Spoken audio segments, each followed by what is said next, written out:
Okay, perfect.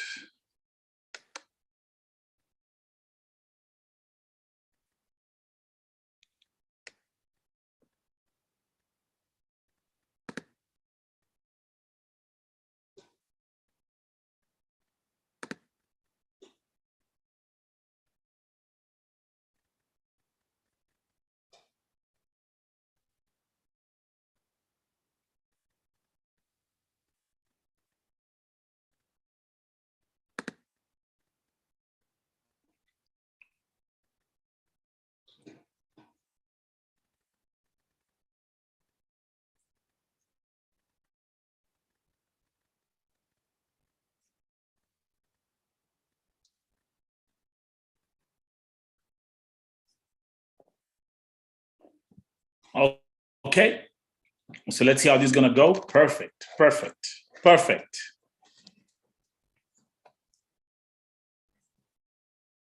So I'm gonna wait for sister. Okay, we can't hear you. I'm gonna tell you why.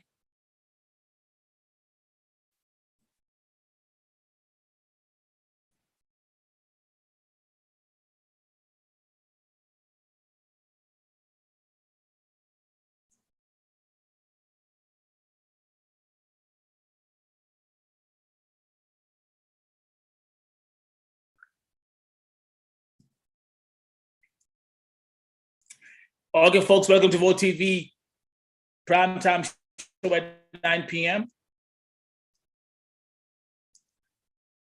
And let me see. I'm gonna come up here on my phone.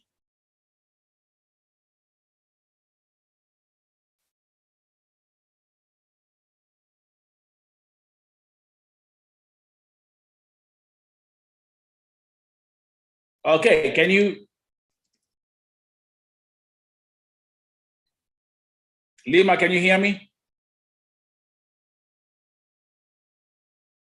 Okay, you have to.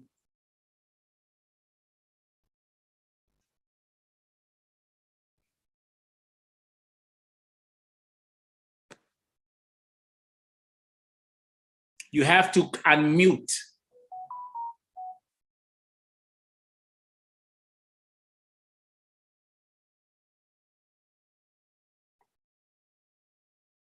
No. Okay. This happens all the time. Let me call her.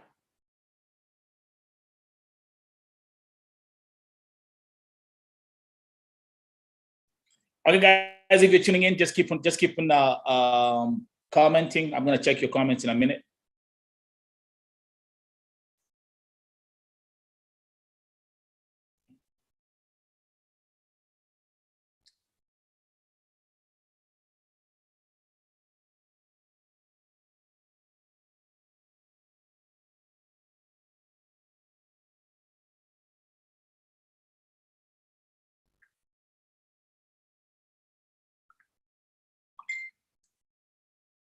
Okay, as we proceed to give you what you need, let's try this for the second time. In the meantime,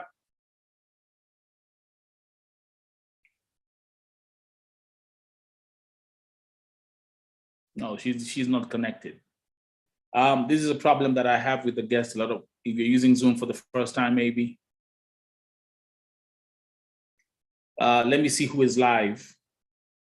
Let me see who is live. Oh, okay. We got 19 people who are here. Let me see who is live. No, she's not connected. It's not working. Okay, meanwhile, let me put this up here so I can read the comments.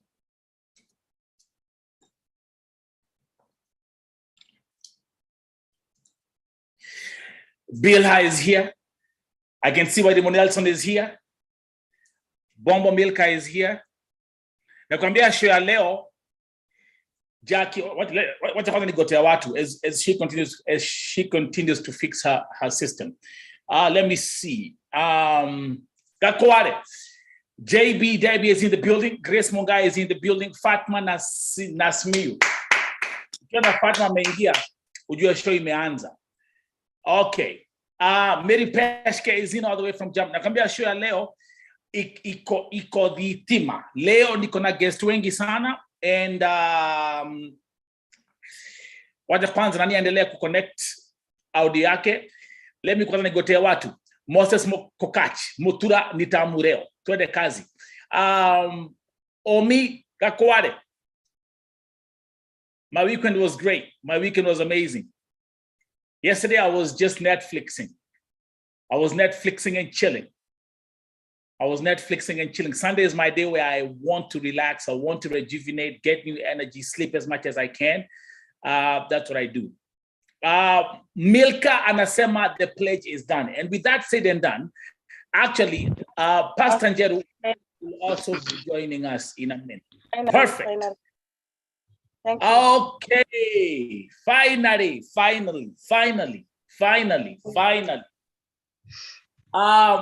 Let me say, this happens all the time, so don't worry about it. When I invite people on Zoom, they click, they get on video, but they forget to unmute their connection. Yeah. Sure. Okay, so my sister Lima, I can tell you the show today is packed up. You cannot see the comments, but I'm gonna keep on reading the comments of what people are saying on YouTube. Okay. Before I proceed, naambia kuna testimony. Nashukuru Mungu nilisaidika. Saa hii niko kazi kwingine. Mungu ni mwema watu wangu. Kalenjin lady. Amen. Yeah. Amen. Acha nikwambia siku ya leo tunaanza yani siku ya leo inaanza na testimonies peke yake. Someone said, Nelson, I noted you don't drink water. Na nikisema water, akware. Nikisema water, unaandika W-O-R-A. When I say water, on Vote TV live stream, can you get some water on your table? Now, that is one thing you never realize. Number one, I drink, before I start the show, I always make sure nimekunywa sana. And as you can see right here, like here, I'm drinking my passion fruit juice. So Rimo Nelson, thank you very much for being concerned. The only person who can be concerned about my welfare is Rimo Nelson. Water. Ukiambia watu wa Mutura TV, water, wanaandika W-O-R-A. Okay. So, my sister Lima, all the way from Abu Dhabi. Can you please introduce yourself to the guest? People are watching. Wambie, what's going on? Wambie, actually tell them first of all where you are. You look nervous. Relax. Chill out. This is Vote TV. I am, and I'm very emotional right now. My name is Lima Hagendo Joshua. I'm currently in Abu Dhabi, UAE, United Arab Emirates. People confuse it for, Dubai, they say it's a country, but Abu Dhabi is actually the capital city of United Arab Emirates. I came here in 2020, November. And I came here in a rush. I actually realized now that it wasn't the right decision. I probably was running away from too much had happened. My mom dying, my love life was bad. And I thought that it will be a way of, making a financial breakthrough. Yeah. Because now I felt like I was alone. My mom had gone. She was my biggest support system, and she just went suddenly. And yeah, so I had to come here in a rush. It's okay, Lima, brush. Okay, breathe in. And by the way, let me tell you something. Already, kuna watu ambao wako hapa. I can see from the comments. My sister all the way from Sweden, Jerry Carlson, amesema hello Lima. Then kuna my sister Wairimo. I usually call her Wairimo Nelson. She's in Dubai, and actually she says ameandika hapa akasema she knows you. Lima, as we proceed with this interview, I know kuna. There's so much weight you're carrying. Yeah. There's so much weight you're carrying with you. So we're gonna take this thing in steps. And I also want you to be free as we communicate. Ongea na watu na Kiswahili. You can also communicate in Kiswahili. You can, however you want to, however you want to keep it. So we're gonna take you. We're gonna break down your story in 3 parts. Number 1, you telling the people, where do you come from, Kenya? Where do you come from, Kenya? Let's start from there. I'm a Meru by birth. Both my parents are Merians from a place called Chuka, but my parents settled in Nairobi, a place called Ruta Satellites. So I'm a firstborn. I'm a firstborn in a family of 4 other boys, and of course now my dad is alive in Satellite. So I grew up fairly, you know, we were in a, could I call it a middle class kind of family. So I was provided for. I went to boarding school, still back in Chuka. Then I still went to high school, still back the same Chuka. I was a performer, and I was this bubbly girl, vibrant, active in school activities. That's right. You know, I had it all. I just don't know what went wrong along the way. But anyway, all along high school, the challenges of high school, teenage, and discovering yourself, and of course, a lot of caginess. You know, my parents were overprotective. I think being an only girl. So I was very active in church. I grew up in the PCA church. Still, I am a Presbyterian. So I clear high school, and soon immediately I have my firstborn. I would like to protect my family as of now. No problem. But I think there's a lot of I'll just say I think there's a lot of whatever happened in my life that emanated from family. Okay, so let me actually, as you proceed, let me actually read you some comments. I have my sister Jackie 254. She's actually in Iraq. She's saying, Paula Lima, everything will be all right. Monica Mwangi is saying, Lima, may God give you strength. And I have my sister Omi Anasema, Lima, you're a strong woman. Now, you understand, again, this is Vote TV. Vote TV, we handle things like a family. So you having gone through what you've gone through, I understand there's a lot of weight that you're carrying, but when we are having this conversation, I want you to feel like you are talking to a family. Sure. Now, at the same time, I'm going to say today's show is an amazing show. Why?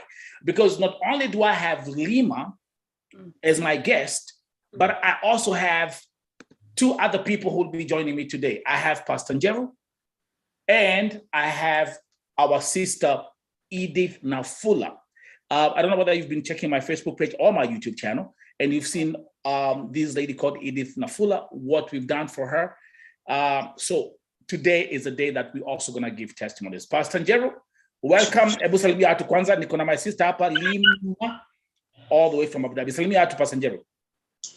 Wow. Thank you, my brother Nelson.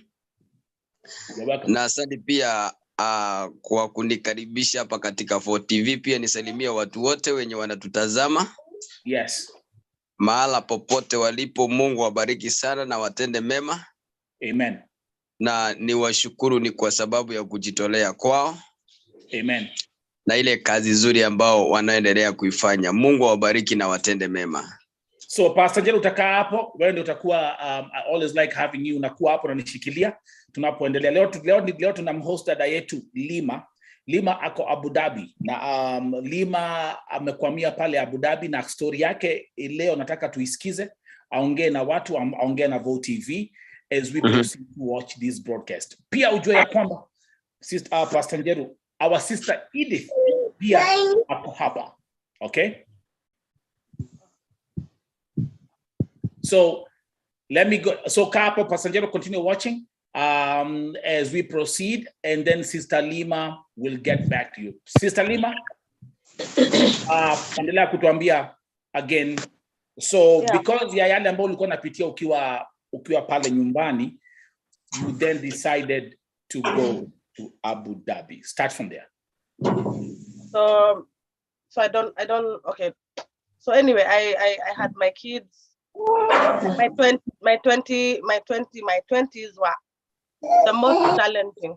Why? Because after getting my firstborn, of course, my parents were really disappointed, and I had now to prove to them. But luckily, I told you, I'm this very entrepreneur, very outgoing, very outspoken, and I was able to get into good jobs. I have always worked in good jobs in Kenya. Wow. For example, can you give us like examples like of jobs which I've worked at Kenya Airways Medical Center. Jesus. I've worked at the Coffee Board of Kenya, but that was some kibarua. I've worked in Tanzania. I've worked in AFB, which is now 4G Kenya. I've worked with Safaricom doing EBU under an agent called Sales Aras. Yes. I've worked with Card Group East Africa.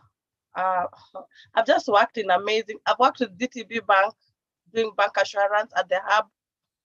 I've worked at Two Rivers. I've worked in most of the malls actually in Kenya. So actually up to just from what you've mentioned, yeah. Here we have Sister Lima, who has worked for, I mean, you're talking about airline companies. All these companies you're talking about, these are corporate companies. Yes. Yes.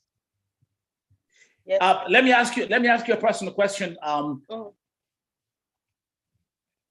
You have 3 kids. That means what, you are married in Kenya? Yes. Had a family, had a husband, 3 children. I was in a very toxic relationship that has actually changed my perspective of how I see marriage. I don't think I want to commit. I don't think I want to commit because it has already affected my children. Actually, the small time that we moved, and for me to, and I think I shouldn't have come because we were going through a therapy, all of us. We were all healing. I was trying to give myself to them. I was also trying to calm down. I was very angry.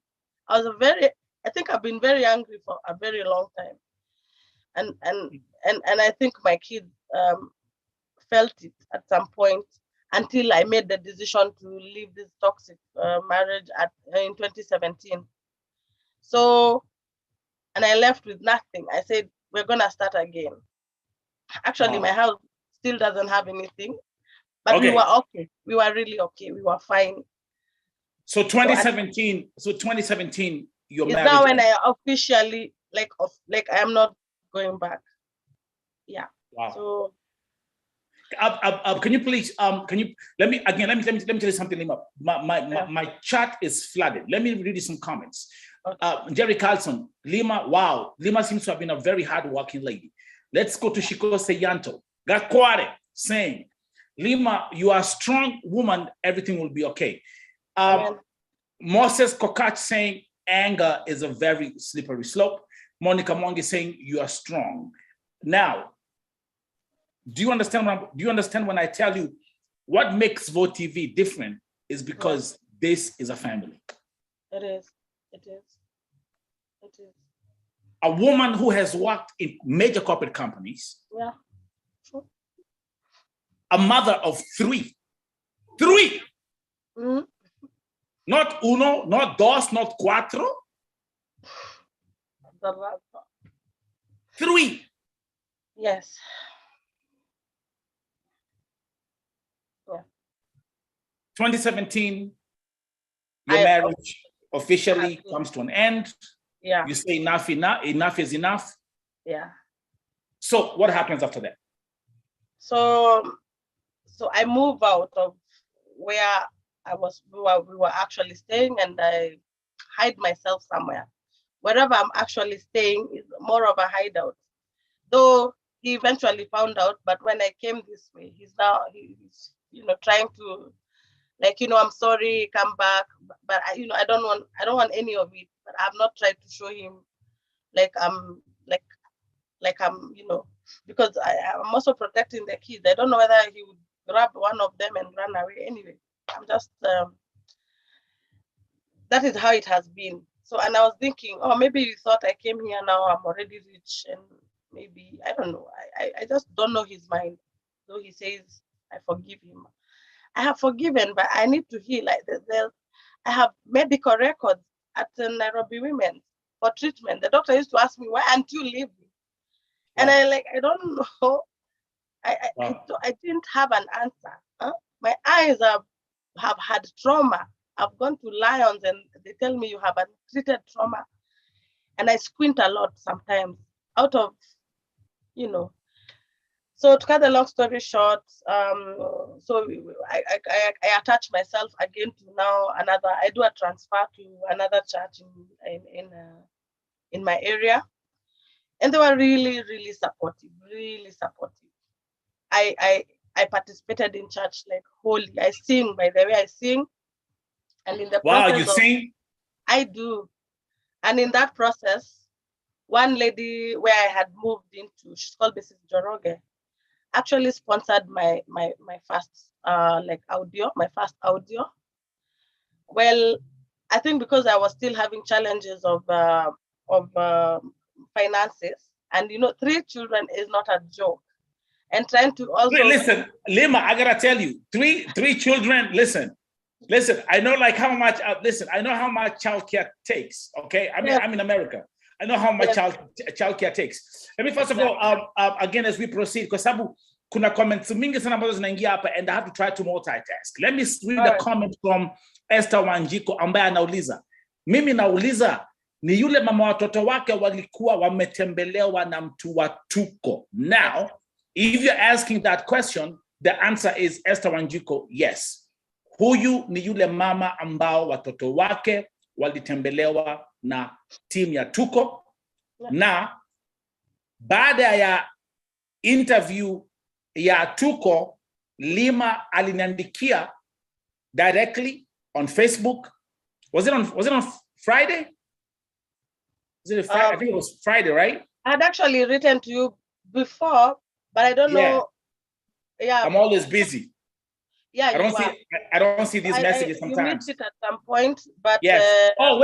Lima. So you actually had reached out to me before. To so many others, but took a response fast, and very quickly. I was actually surprised. Then you were the second, and it is equally fast because I'm still overwhelmed. That's right. Yeah. That's right. And by the way, let me ask you a question. What you're gonna do is this. If you have some water, okay. If you have some water, I have some ginger coffee. You guys, okay, ginger. Okay, ginger is perfect. I got my passion drink, Pastangero drink. I have water. Perfect. Now, where is Sister Edith? We have another guest in here. Edith, tafadhali hebu salimia watu ndio wakuone.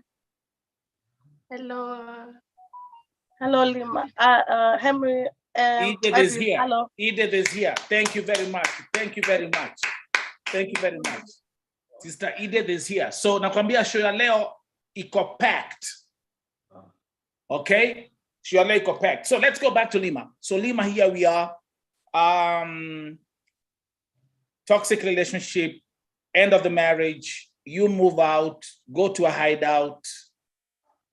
What I'm interested in, kwa sababu tumesikia background yako, you had what I had what it takes. You had what?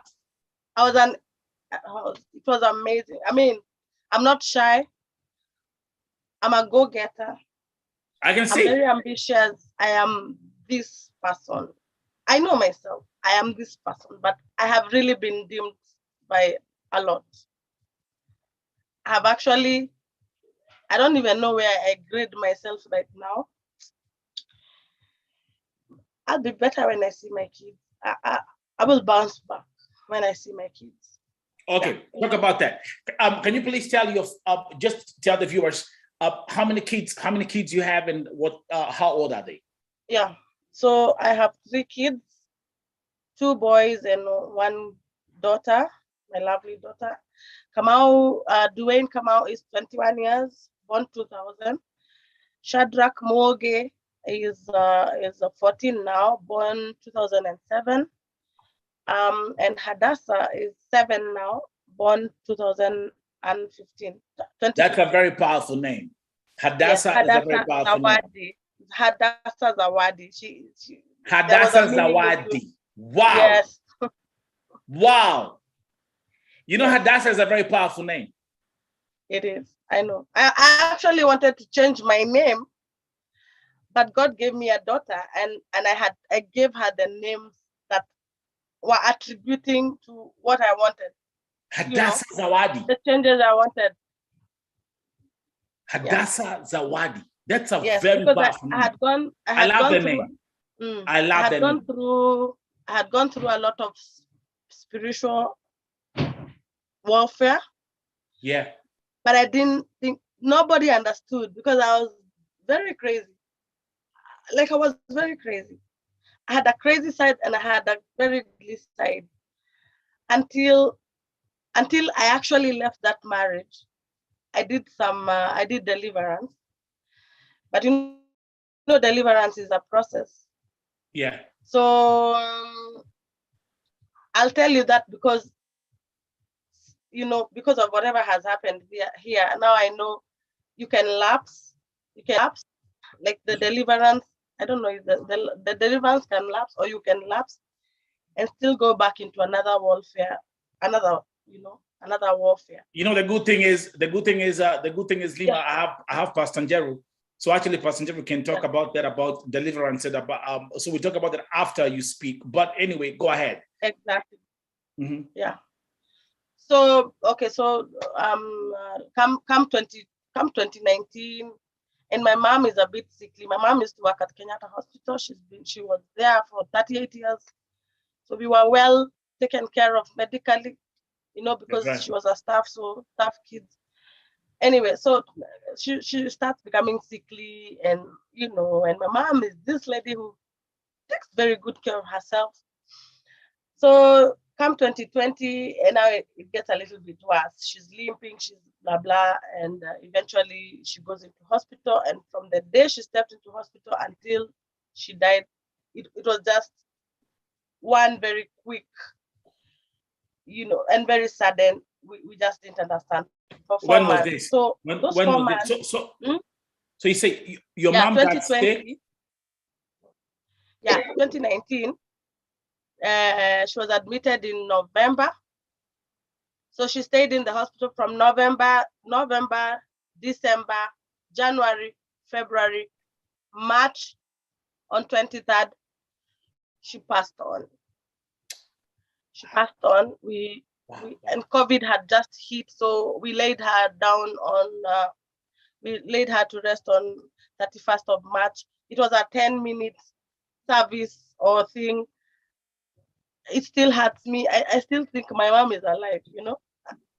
I couldn't process it. And we were back in Nairobi. So I didn't even get a chance to go and visit my mom's grave again. And anyway, and then this thought of, I have to get out of here, because how will I survive? And COVID has hit. My landlord is on my neck. My landlord at my business place is on my neck. It has reached a point where I cannot omba, yani siwezi omba tena. Wow. Kanisa imenishughulikia, nimedeplete pesa zenye niko nazo. Yeah. Tumechukua loans na chamas, you know, those wanawake groups. We've taken loans left, right, and center. Yeah. I was at a standstill. So the decision to come here. Actually, Lima, let me actually, as we proceed, those who are watching, mumesikia ambao Lima amesema what she went through, what she was going through at that time. 2020, mamake amekufa, mamake amezikwa. She has depleted all her finances. Here she is, the bills are piling up. Ni wangapi ambao wana watch broadcast sahi that can relate with what Lima is telling us today? How many can say, I relate with what she's talking about? Again, welcome to Vote TV Primetime Show, 9 p.m. Special guest Lima, all the way in Abu Dhabi. I have also my guest, Pastor Njeru, and I also have Sister Edith Nafula, both in Kenya. So that's the question. Ni wangapi give me a second, Lima. I see Kimi is saying hands up. If you can relate with what she's talking about, inua mikono juu. My sister Anwar Chinese Kingi, mikono iko juu. Who else? So you can see your story, Lima, is not just your story. See where I'm coming from? Yes. Your story is the people's story. Yeah. Because there's someone who's watching this broadcast right now and is like, hey, I can relate. I can personally relate with what she's telling us right now. I want to read you another comment. Now, someone spoke about your son, Dwayne. Yeah. Is Dwayne your oldest son, right? Yes. And saying the interview they watched on Tuco moved them to tears. Yeah. Me too. And that Dwayne is a very responsible boy. He is. He's my hero. He is. That's your oldest son. Oh, yes. Wow. Wow. And by the way, again, I think someone, my sister Wairimu, who is in Dubai, is here. She actually says, I think you mentioned you also have her number. So your story, Lima, is not your story. Yeah. So and that's why I was like, you have to come and speak. Yeah, sure. Everything I do at Vote TV is authentic. Everything that I do at Vote TV, I always love people to hear the testimony or to hear the story from the horse's mouth. Yes. And here we are on this Monday. Yeah. And Lima is telling her story. So here we are, 2020. Yeah. Umezika mamako. And Things are crazy. Yeah, it's crazy. So go ahead. So luckily I got an agent who connected me with the employer here, with the agent here and my employer here. They actually liked my video, the video that I presented. They wanted a teacher. I have done some course that is, teaching related. Though career-wise, I'm in the medical fraternity. I have done nursing aid. I have done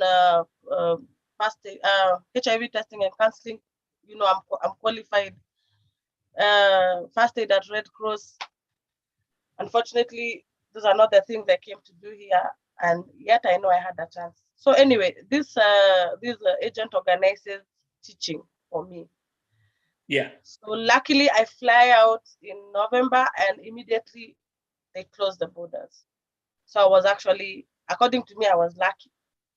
And I meet this family. I go to quarantine. Oh, let me mention that it was not legal the way I came. Why? Because that's what I wanted to, okay. So, and by the way, to all the viewers, this is now the moment when she decided, hey, I have to leave Kenya and go to Gulf, Niende Gulf. Yeah. Now, the place she picked was Abu Dhabi. Now, umesikia vile amesema, vile alienda Abu Dhabi haikuwa legal. Ebu tueleze hapo. Why I say this is, I came inside the boot from Dubai to Abu Dhabi. I came inside the boot because at that point, at the border, at Abu Dhabi border, they were checking for PCR, and I don't know what else they were checking. That I didn't know. I actually didn't know. But I think it was more PCR. Oh wait, so you flew from Nairobi to Dubai. Yes, because that was the entry point. They had closed Abu Dhabi. Like there's only one entry point and exit point. That's what they've done. Like I think because of COVID, they closed Abu Dhabi airport. You can't like come straight to Abu Dhabi. You have to come only through Dubai. Okay. And then how did you move from? Did you say from Dubai to Abu Dhabi? When you say you came through the boot, does it mean ulekwa kwa boot ya gari ama? Niliekwa kwa boot ya gari. Wow. Nina madhe hapo nijifiche tuvuke border. Okay. Then at some point katikati ya barabara nitoke sasa nikae chini vizuri nifikishwe kwa agent. So that's how I came. And listen, Lima, and what was all this organized by the agent that took you to Abu Dhabi? Yeah, the agent from Kenya corresponds with the agent in Abu Dhabi. This agent is very well known. Even when I went to report my case in the embassy, they actually said, "You mean this lady? She's a human trafficker." That's what she said. That's what they said actually. So anyway, so I learned that the embassy. Wait a minute. So already, we're going to take this step by step because this is very crucial. Because again, we are also educating people on this platform. Yeah. There's one, you see, because Vo TV advocates and we say not human trafficking. Now here we are. This agency, even the embassy in Abu Dhabi knows they are human traffickers. That's exactly the guy. I don't want to mention his name, but the guy at the embassy. That's what he said the day I went to report. And when I gave him the number to call her, of course she didn't pick. He said, "You mean this lady? This lady, we know her. She's a human trafficker. She has hangaished so many ladies here." Yeah. Guys, okay, wait a minute as we proceed. Those who are watching this broadcast, live, my guest today, Nikona Edith Nafula. Edith Nafula is here as my guest. Nikona Pastor Njero is here. Now, to all those who are watching this platform, this broadcast today, munasikia yale ambao tunaambiwa hapa. When we say not human trafficking, we know exactly what we're talking about. But you know what, my sister, because you even say this is a very known person. Yeah. And these same people, they are the ones who come here and start fighting me. Exactly. But they can't win. They can. Anyway, endelea. Hapa umefika, umevukishwa boda, uko Abu Dhabi. Yeah. Nimefika, the lady loves me actually. I think I'm a likable person because I also make friends very easily. So she likes me. I was the star and she was telling me, your sponsor is a very rich person. Actually, your sponsor has paid 2,500 dirhams for your upkeep here while you're in quarantine. She came and announced that where we were, like the quarters where we were. And everybody was happy for me. And I was really anxious. Like, when will I start? Yeah. So eventually they came for me. And I went to the home. And they really welcomed me. Me, I actually don't have a problem with that. Finally, when I found these ones I'll mention, but I will not mention their names. I found 4 other Filipinas in the house who had been there longer than me. So I was supposed to take up my duties, which I started immediately. I was teaching online and going out to the kids, going out to the family. Yeah. Okay. So your job was teaching. That's what I had. That is exactly what my agent had told me. I've come to teach. They actually need a teacher. Okay, go ahead. Yes.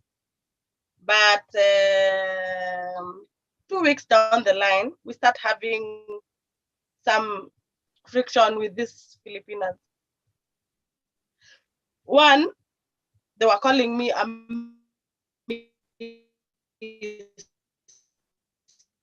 the whole Okay, your network is breaking up. Miss meaning the problem. Lima, the network is breaking up. Move. Wait. You have to. Is that much better? Okay, yeah, now that's better. Okay. Okay. So after 2 weeks, yeah, ukaanza friction na Filipino. Yes, and the friction, what Madam had already said. After you finish teaching, you go you go help where they need, where help is needed. Like you go assist there. Are you getting me? Okay. So akaanza kusema ya kwamba, yeah, ukimaliza kufundisha, now you can go and start maybe, I don't know, cleaning plates or doing laundry. Doing all domestic. Yes. Domestic work. Exactly. Okay. Exactly. Yeah. But that's not what you signed for. That's not what I signed for. And I found it funny because it was really exhausting being with these kids. First, you have to go wake them up, make their breakfast, make their rooms. And their rooms are big. Like a 2-bedroom house is 1 bedroom for one person. Like a whole house. It's a big room. So you prepare the 2 rooms for the 2 kids. There were 2 smaller. Then you make their breakfast. Then you sit down and teach individually. And it's almost up to 12, up to noon time. So you stop, then you take them out for play. Then you come back and they've said assist. Yeah. At some point I questioned, by the way, how much is my salary? Mm-hmm. I was told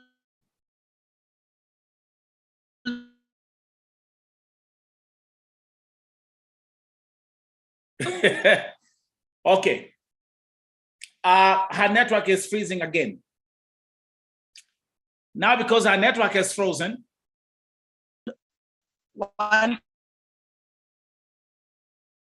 Okay, we'll be patient, don't worry about it. If you're watching, just stay right there and just be patient. Let me say, Mother Elizabeth watching all the way from Lebanon. Bilha is watching.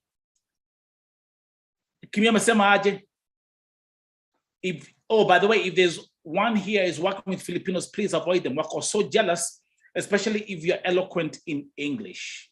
Okay, Edith. Karibu. Let me actually unmute. Okay. We'll keep on running the show. Ask to unmute. Edith, karibu, mambo. Poa sana. Oh, hebu ongeza volume. Niko poa sana. Hey, Edith. Edith akohoi.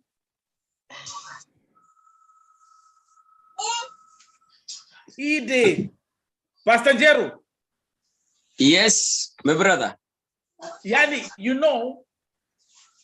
as we proceed, Lima, you'll be back in a minute. Lima, just give us 2 seconds. Pastor. Edith kameka hapa, nimekuwa nikikatazama the whole time. Hakakohoi. Yeah, hata ukiangalia kwa hiyo interview yenye tulikuwa nayo leo yenye nilikuwa kwake. Yeah. Ni almost 10 minutes. Yeah. Na kwa hizo dakika 10 hakukohoa. Wajua hata tukiwa hapa, wajua every time hata Lima akiongea nilikuwa nakatazama. Wajua kamekaa pale, I can see her, right? Kametulia tu, hakajakohoa. Mungu amefanya mambo makubwa sana. Pastor Njero, leo tulienda Kayole mkiwa na Ochi. Hebu tupatie a quick update yale ambayo uliweza kuyafanya leo. Yeah, okay, leo nilienda pale Kayole tukiwa na Ochi. Yeah. Tukaenda pale tukapata Edith. By that hatukuwa tumemwambia kama tunaenda. Mlimshtua. Alistukia tu tuko kwake.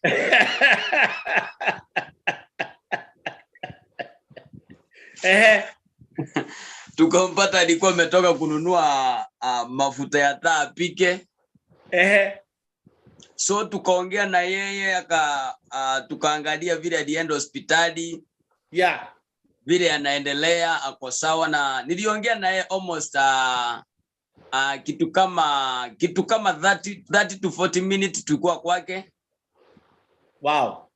Na tukaona si vizuri vile na vile ambavyo ile kifo inaendelea apike na stove. Yeah. So tukaacha tumerefill gas yake aanze kupika na gas. Oi, hakakohoi. So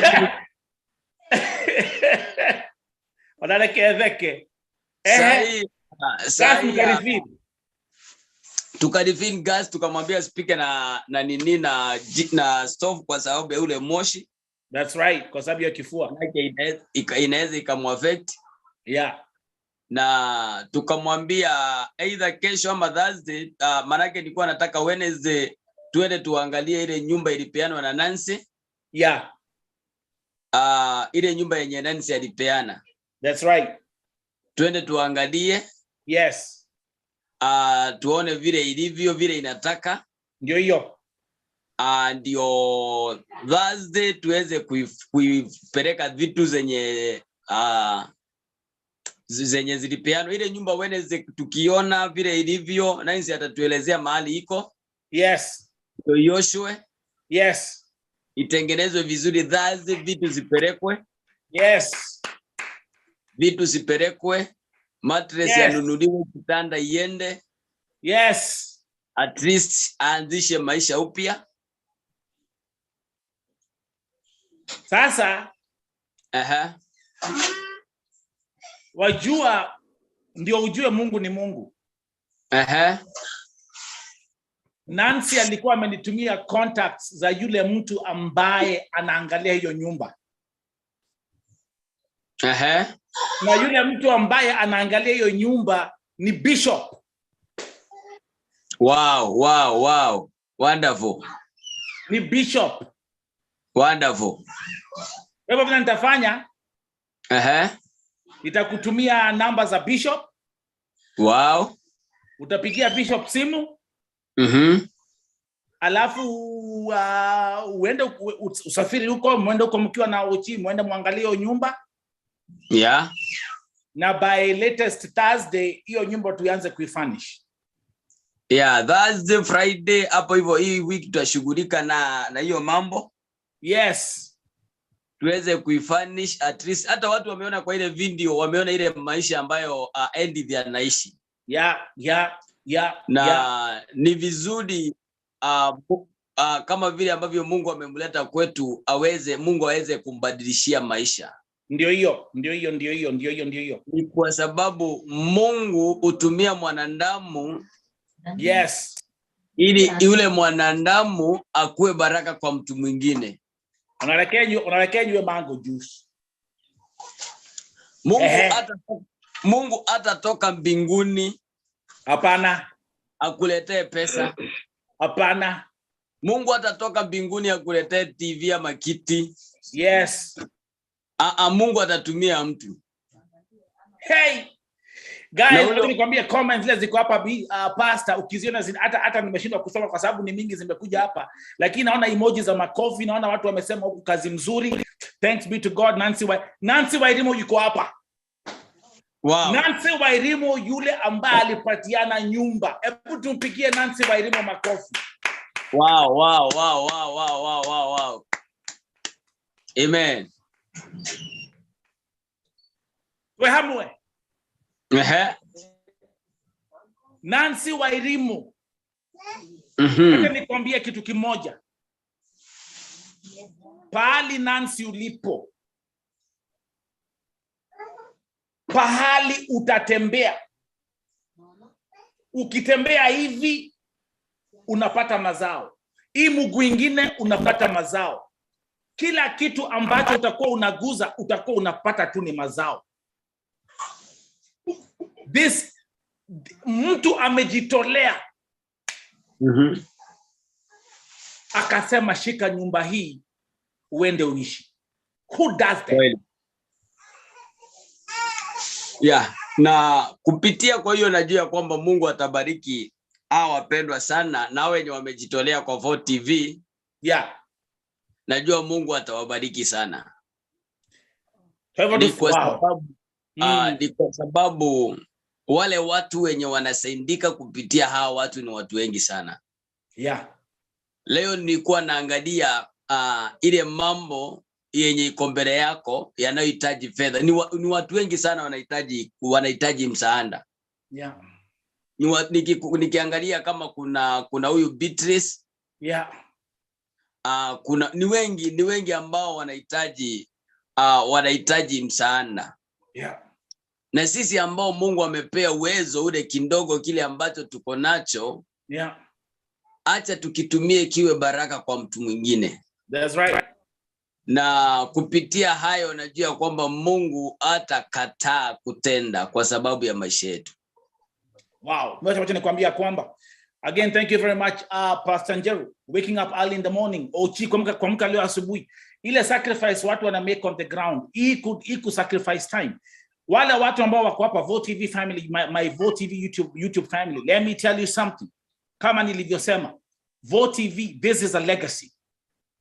What you're witnessing here is a legacy.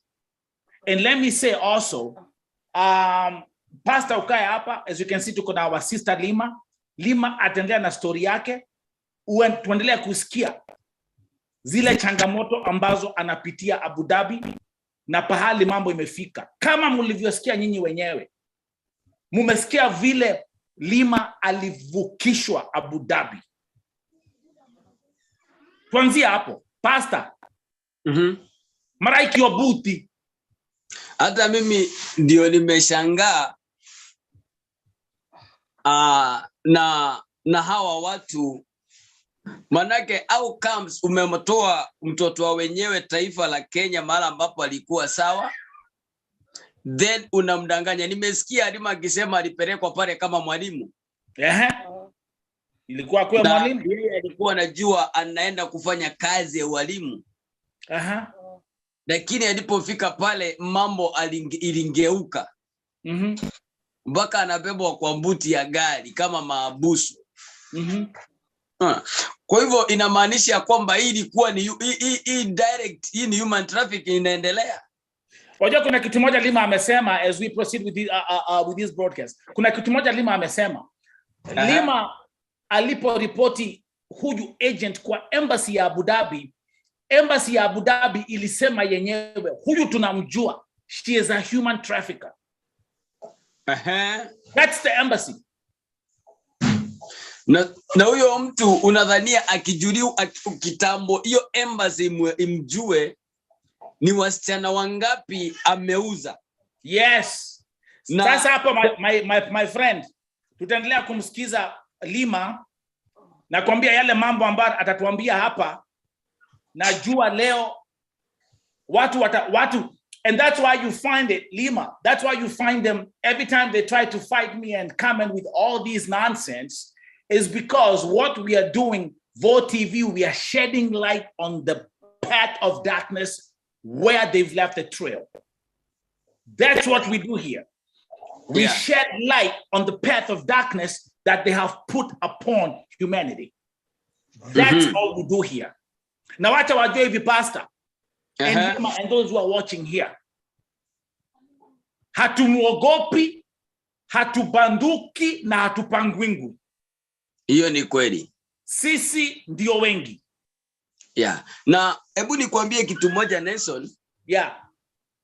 Unasikia huyu ni mtu anayejulikana. Yes. Na hilo ni taifa lingine linalomjua. Yes. Na bado yuko Kenya. Yes. So inamaanisha kwamba anafanya na watu very seniors katika taifa letu la Kenya. Ndio hiyo my friend Pastor Njeru, tumeweza kujua na tuache tuambie watu hapa, and actually Lima pay attention to this. Kwa wale ambao tumekuwa tukifanya on the ground, tumekuja kujua ya kwamba hizi agencies, hawa watu, they are very highly connected. Mjua hivyo. I repeat, mjua ya kwamba hawa watu, they are very highly, nikisema highly, very highly connected. So anyway, Pastor, thank you very much for that testimony. Kapo, Lima, get back on the floor and tell us what's going on. Okay, so nilikuwa nimefika mahali pa kusema kuna fiction ilikuwa imeanza, but within hizi wiki mbili, because my boss alikuwa mtu, first of all ni mtu mkubwa, third ranking kwa army ya huku, so ni mtu mkubwa, and the man was amazing. Huyo mwanaume, the boss mwanaume alikuwa mtu mzuri sana, hata alikuwa anakuja na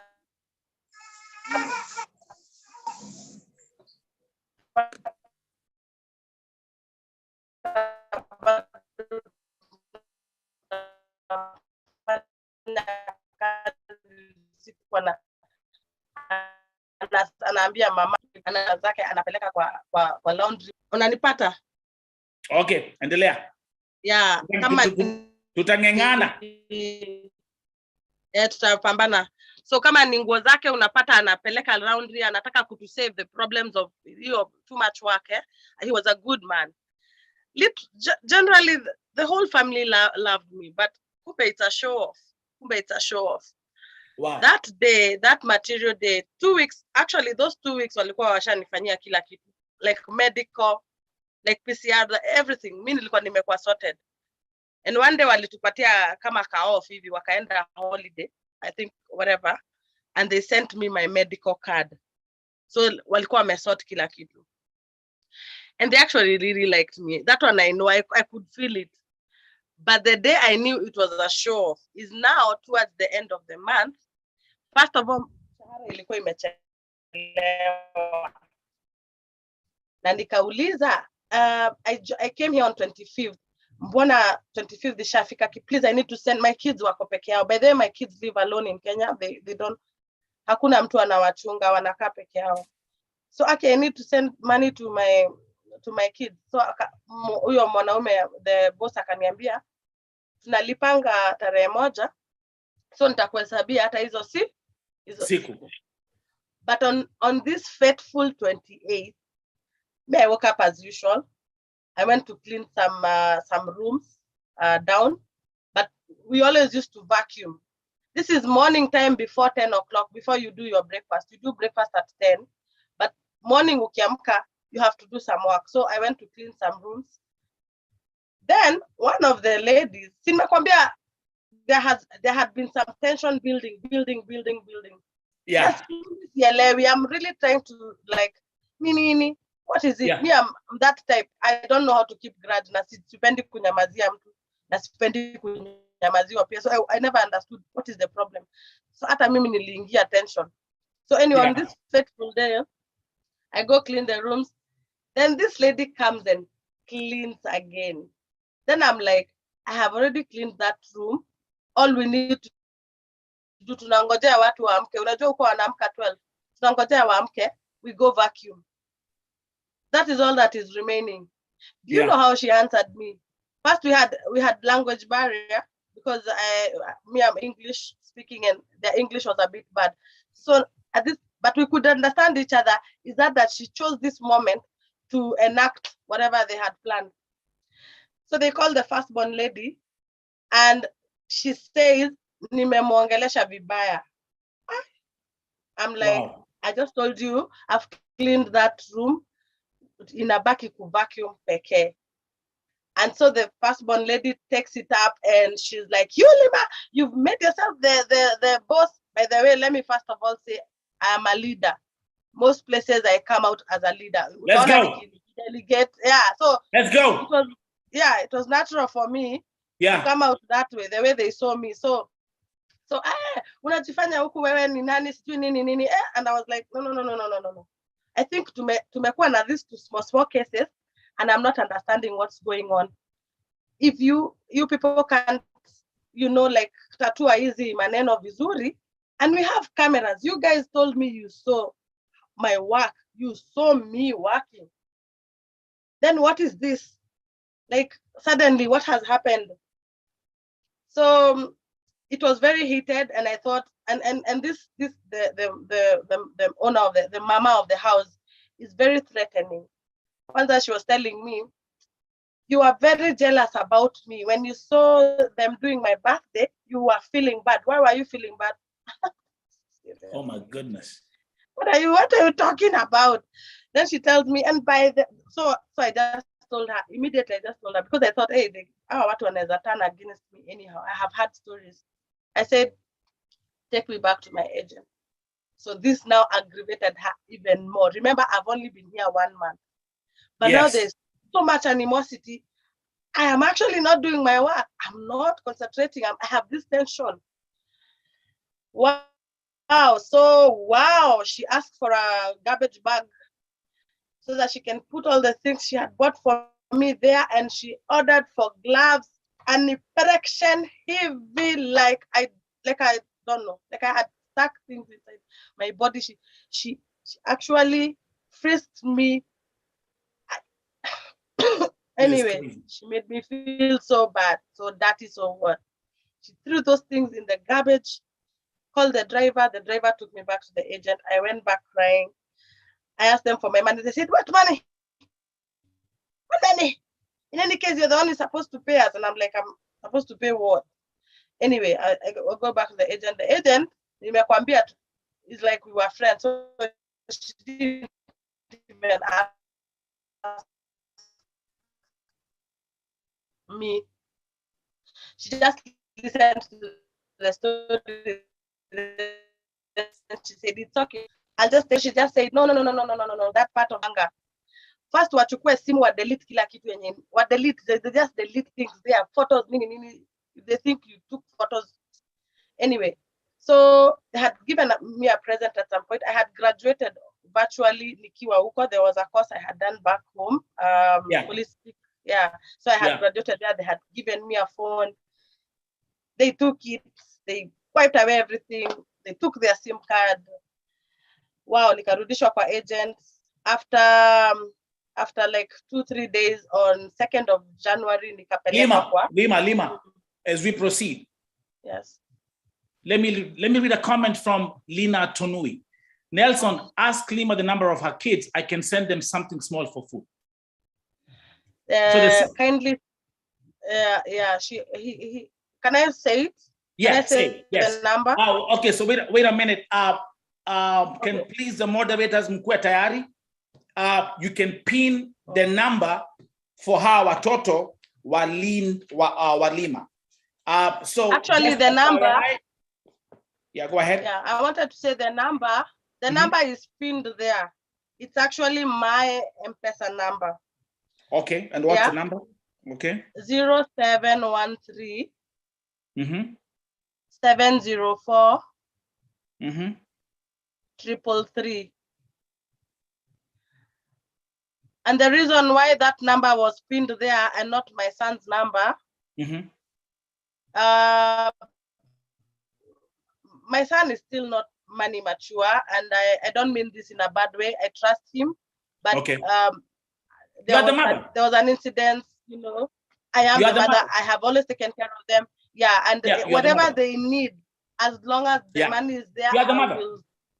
Lima, you don't have, listen, you don't even have to explain that to anybody. No, there are people who have actually nimetukanwa Nelson because of that. What I will tell you as we go along. Yeah, okay. As we Lima,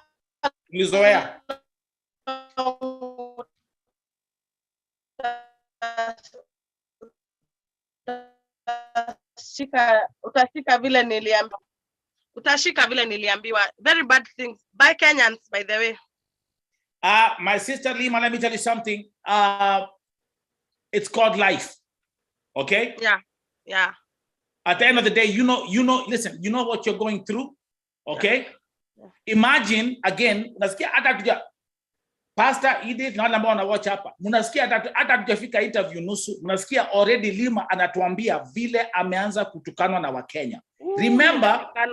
Remember story yake ilikuwa featured kwa Tuko. Yeah. Okay? So again, hii ni kawaida ya Wakenya. I don't know, this is something, and let me tell you something. You not only see this with Kenyans, this is a global issue. Okay? Wacha niambie kitu moja. Hata hapa America, every day there are million fundraisers going on. There are million people who are getting help every day there. And you always have a group of people who simply have nothing to offer but makelele. Kwa hivyo, Lima, don't mind them. By the way, Lina Tonui, the person who's asking to help you, is saying, I watched your beautiful kids and I am in Canada. Thank you very much. Amen. Lina Tonui, thank you very much and God bless you. This is someone who is in Canada, who watched your story on Tuko. She's right. Lina is right here on Vote TV, watching your interview, watching you speak. Now, the difference between the Tuko interview and what we are doing here, now today, they can see you. Yeah, they can. Yeah. And that's what I told you when you read. I said, you know what, Lina? I said, Lima, if we have to do this interview, you have to speak. You tell your story. Whatever kusikize. So anyway, as we proceed, here you are back in the office. Let's go. Let's take it from there.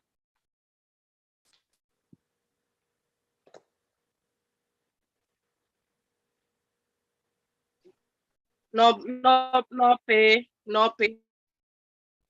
Alafu nitafutiwa. These are the new boss. They're in communication with the other lady.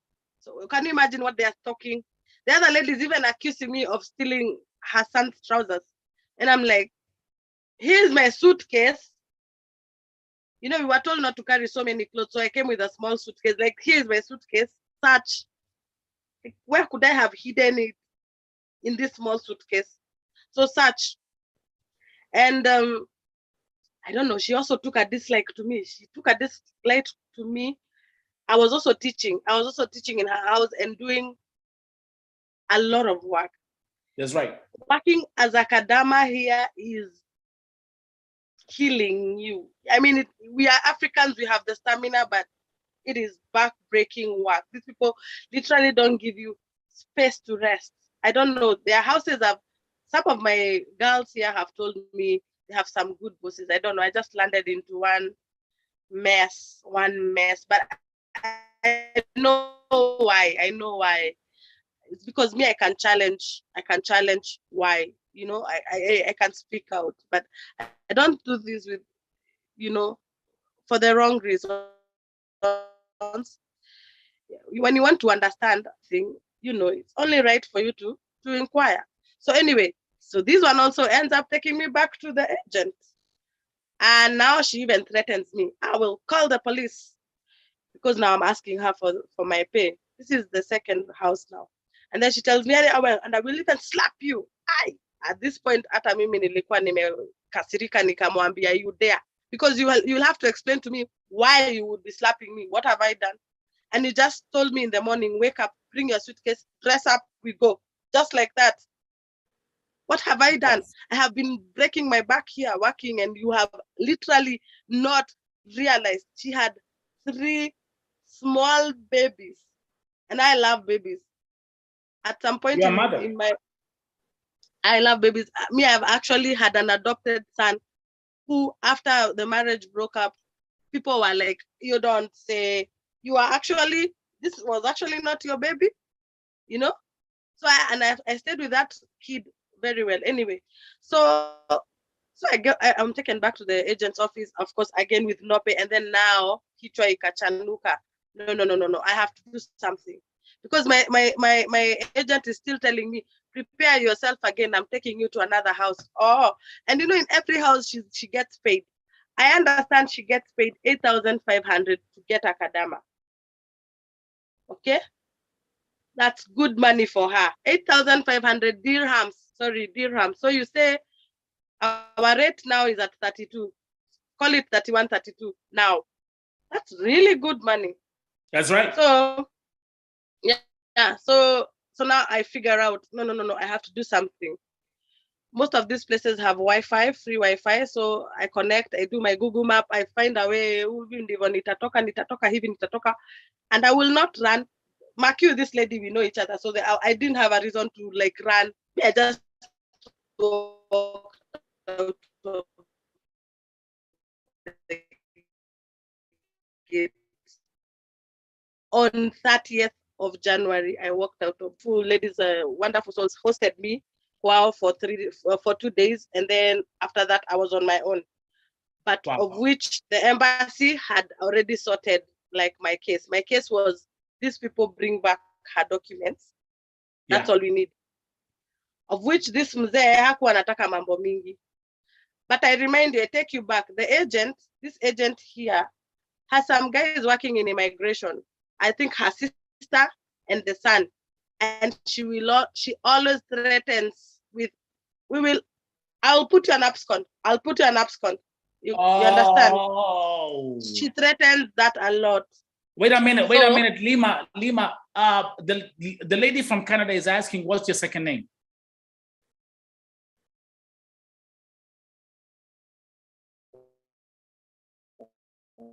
If I'm not wrong, it's Lima Joshua, but let me find out. Lima Joshua or Lima. Yeah, actually, that's how it presents on M-Pesa. Okay, Lina Tonui. Yeah. The second name is Lima. I mean, first name is Lima. Second name is Joshua. Yeah. So Okay. So actually, here we are, and I always keep on saying that these offices, they're highly connected. So the way that they were threatening you is telling you, hey, I have connections. My sister is working at the immigrations. I can put that on your name.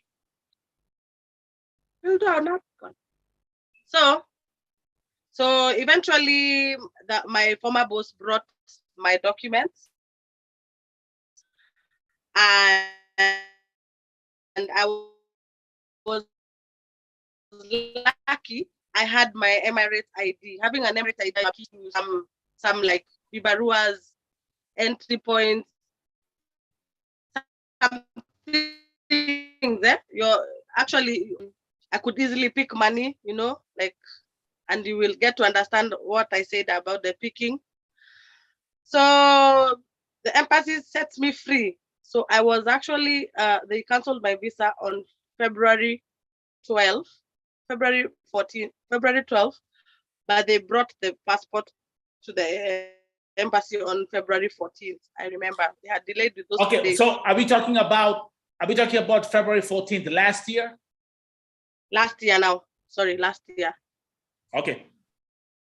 So the guy at the embassy tells me, you look sharp enough. Just take your passport, chapamugu.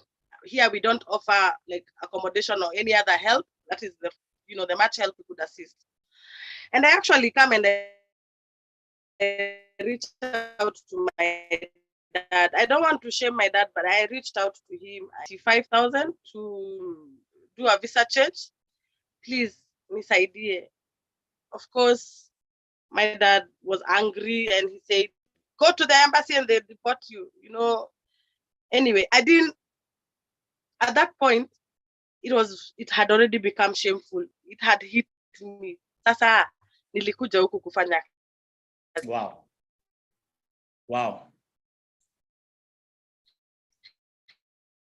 Sasa siko. What am I going back to? These are kids who need to be supported and taken care of. How do I go back empty-handed?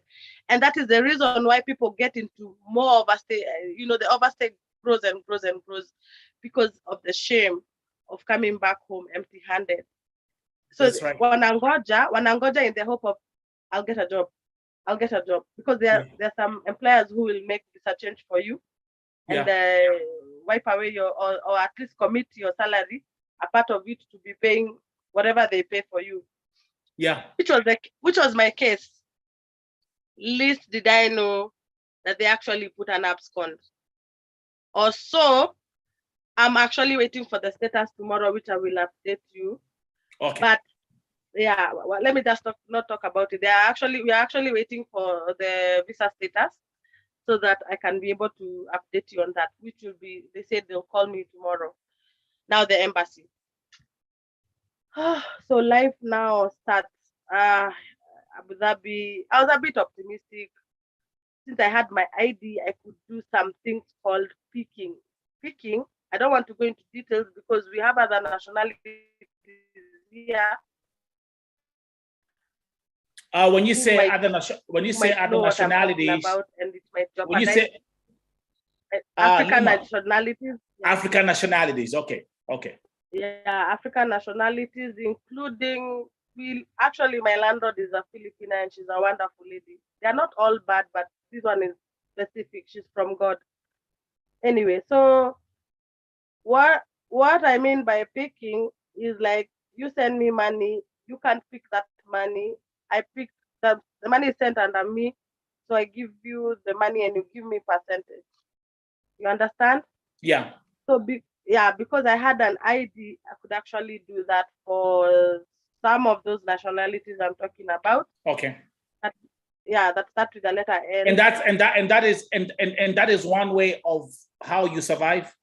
Exactly. Actually, last year was beautiful. I didn't like really suffer much. I was more of working. And then I had gotten a kibarua, a place called Lima. I was going there like twice a week.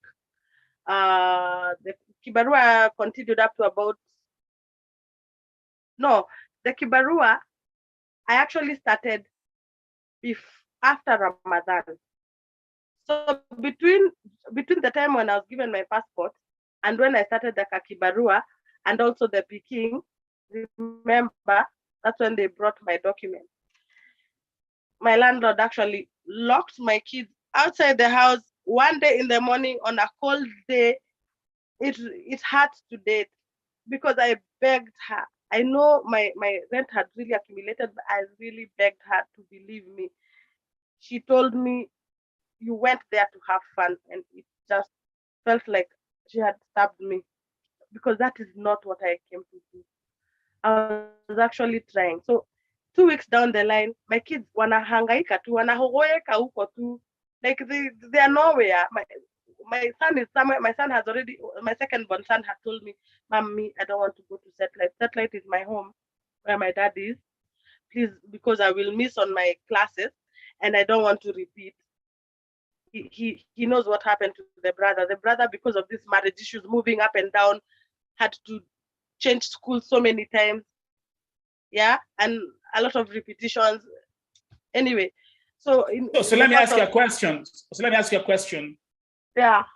Okay.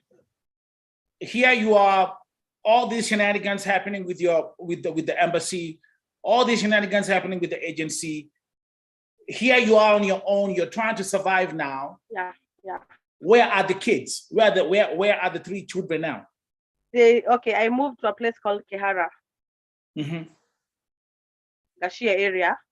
So I stay in Upper Kehara, upper side of Upper Kehara. It's called Upper Kehara. So they're staying there and they're alone. I'm lucky to do beauty. I do beauty like nails, hair. So katikati ya February na March, when we had Ramadan, at least I could send them kidogo. You somehow that time wali survive. It wasn't so bad. Lakini watoi ndio walikuwa watoi wako watoto, they are living on their own and they are doing everything on their own. On their own. What I do is that I'm very active on the phone. Very active on the phone. Like kama ni mama wa nguo, I sort her. Kama ni mama wa kibanda, I sort them. Kama ni nini, so I'm very active on the phone and I fuatilia all the time. So kibanda, when you say kibanda, so kwa sababu lazima watoi wakule, lazima you have all these things. Yeah, yes. So come March, come the Ramadan time, when now my landlord closed the house, and I was devastated. March, April sasa nikapata afueni. Nikapata one good picking that had very good commission. I just sent 70,000 to my landlord. Akafungua nyumba. Like she couldn't believe. I think she couldn't believe. This aliniambia I was having fun. So akafungua nyumba, watoto wakarudi, I did shopping. Life ikaanza kunormalize, nikafanya pickings zingine. Nikapata sasa kibarua Karim. Then in July, the lady leaves. The lady I was working for, she's a South African, Indian South African, a good soul. She left. Then in between hapo tena nikapata another company called Tafa Work Company, and I worked for 6 months. But in the course of these 6 months, these brothers, these other nationality I'm telling you about, did some stories in Sharjah, some, stabbing, and it involved a local. When I say a local, it's an Arab. So now kuna msako, kuna nini, and Africans hawatakikani kazi tena. And they just simamisha us. Now we apply for jobs, they tell us, we want Asians. Actually, from that time to date, unafuatilisha makazi, unaambiwa tunataka Asians. Wait. So you mean kulitokea an incident where Tanga, a place called Sharjah. Yes. An African alidunga watu kona visu ama what happened with Mwarabu? So kukakuwa na msako because I think they ran this way, walikimbilia huku Abu Dhabi. Watu walideportiwa, whether uko sawa ama nini, watu walideportiwa, so many over 200 walideportiwa at once. Alafu sasa kukakuwa na hiyo unrest, like people don't want to employ Africans anymore. Now unless you fanye ile, the only kazi unaweza fanya ni ya kadama. Na kadama, there are cases of if you don't have proper documents, some people don't pay you. They will let you work, work, and then at some point hata kulipa, atakwambia hata documents hauna. I have a right to report you. You see, actually I have some girlfriends here who have those stories. So mimi nilikuwa natengeneza kucha, or rather I still do even now. Nikipata customer natengeneza nywele kidogo, unajua hiyo si kwa wingi sana. And still picking. Sasa kazi ya tafa wakimeisha. So in November last year, I'm actually jobless again. Wow. And so now let's say, wait a minute. Yes. So November, December, January, February, March, April, May, June. Yeah. So this is your eighth, this is the eighth month. Yes. Bila job. So now this is the hardest part. So let's get right there. So because tunapeleka kitu step by step. Edith yuko hapa amechill na hakakohoi. When you hear me say Edith hakakohoi, you have no idea the kind of joy that I have. Huyu msichana nakwambia tulipoenda kumtembelea on Friday, she was coughing every 10 seconds. Oh my God. This is a miracle. Irritative cough. Yeah. Now, let me give you a confirmation as we proceed. Lina Tonui, our sister in Canada, has just sent you 5,179 for your kids just to buy food.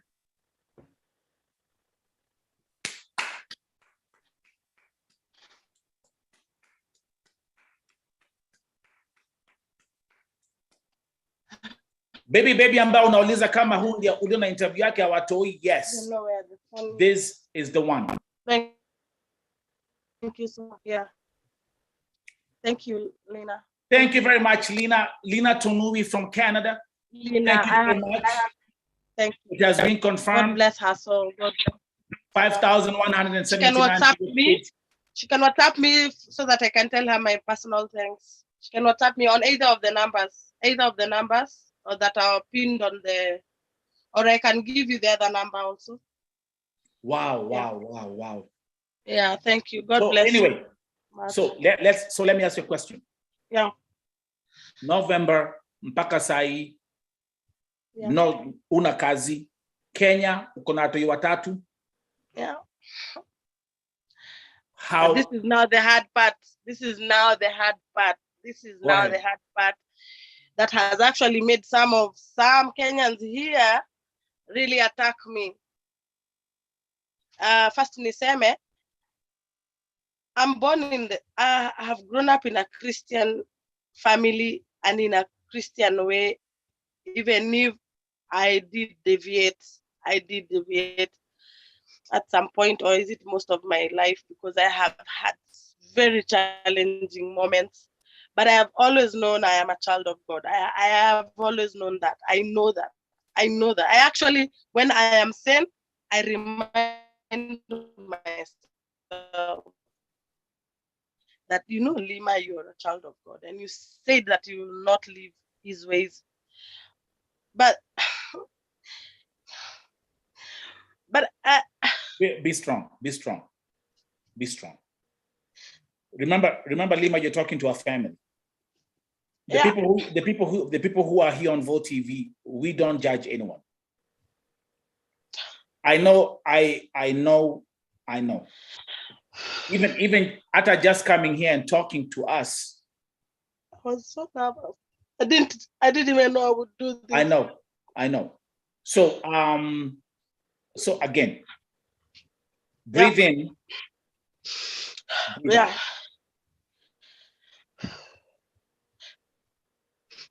But life had to go on. life has to go on. May the kids actually opening school. Oh my God, what will I do? Unajua, you just compromise. That's right. You just That's right. That's right. That's right. That's right. It's okay. It's okay. Just take your time. Just take your time. you just become what you're not for those kids to eat, and it's still not easy. I know. That day when I actually decided, come on, let me speak, let me talk, because my kids are gonna die, and they're not understanding when I tell them, you guys have to fight. I think it was too much for my son because he's also been through a lot, and this was too much for him. I know it was a whole lot of a responsibility, and especially coming from a past where he's very introverted. I'm actually surprised Kamau can talk. He can even do an interview. So it means there's some bit of, I think leaving him did help him a little bit to, man up a bit. Because I was actually tough on the phone and tell him, come on, you can do this. You can do it for mommy. You are the man of the house and you have to do it. And he had moments. Okay, let me ask. Okay, let me ask you a question as we proceed, because I know this is the hard part. This is the hardest part of the interview, and I'm 100% sure. Let me tell you something. Most of the viewers who are here, they are mothers. Okay, let me actually tell you. Let me actually even make it very, very clear to you. Actually, most of the people who are watching here, they are single mothers. Okay. Yeah. Okay. So let's start from there. Yeah. So remember, everything that you're talking and everything which you're telling us, they can relate. Okay? Kama sasa tuko hapa na Edith ako hapa. Huyu msichana yale amepitia. She has been to Saudi Arabia 2 times. Okay? Then on top of that, after kutumia familia yake kila kitu, kila ndururu, kila peni, anaenda nyumbani anapata kwamba hiyo familia imeanza kumsumbua. She's here. And as I'm talking to you, Edith ametoroka nyumbani, amekuja kuishi na Akayole. Ameacha mtoi nyumbani. She's a single mother. Yes. Okay. So what I'm saying is this. There are people here who can relate. And actually, let me read you some comments. Some people are saying Dwayne is strong just like his mother. Lina Tonui is saying, Lima, your son is strong, he's going far. Amen. Angela Minor, Paul the son of dear, God still got you. So, everyone who is here can relate to your story. November, kazi meisha. Una kazi. Uko na watoto watatu. You have to survive. Now what I'm going to say is this. You see, ukiona Lima akilia, even before she told me anything, I knew what she's talking about. And for the sake of the children and for the sake of the family, we will not get in depth into what she's talking about. Lakini musikia vile amesema, I had to compromise and I had to do what I had to do for my children to survive. So please don't be, again, those who are out there, those who are judging her and those who are calling her names, listen, your opinion does not mean anything to us.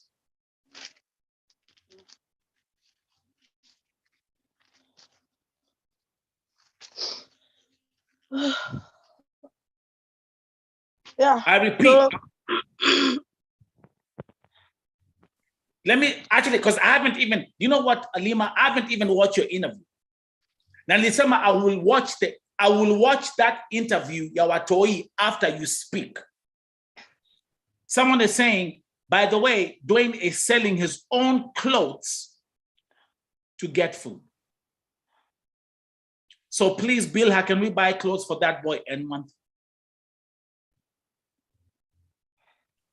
Kimi is also saying, Lima, you are a superhero to your children. They're the These only beautiful things. Right. Go ahead. Endelea. So yeah, it's a life of, so generally, that's what most Africans do. The lucky ones who came here mapema, them, they're lucky, they are working. So actually, so again, Lima, unfiltered, don't worry about anything. From November till now, you have been surviving. Tell them exactly, and you're saying, other African nationalities also do the same thing. Yeah. So, sisi ndio tunafanya the dirty work. We are the people who sells the bars. We're the people who, that's practically, we are the servicers. We are the people who service people here. Yeah. The bad things. So, and let not anyone come out to say kuna kazi. Juzi, somebody told me, utaenda kazi. I said no, because I have already done an interview where I said I'm going home. So sasa hivi ni kushughulika kwenda nyumbani. But give that job to my another girlfriend. She's really, really, really, really in need. Do you know this lady didn't call her?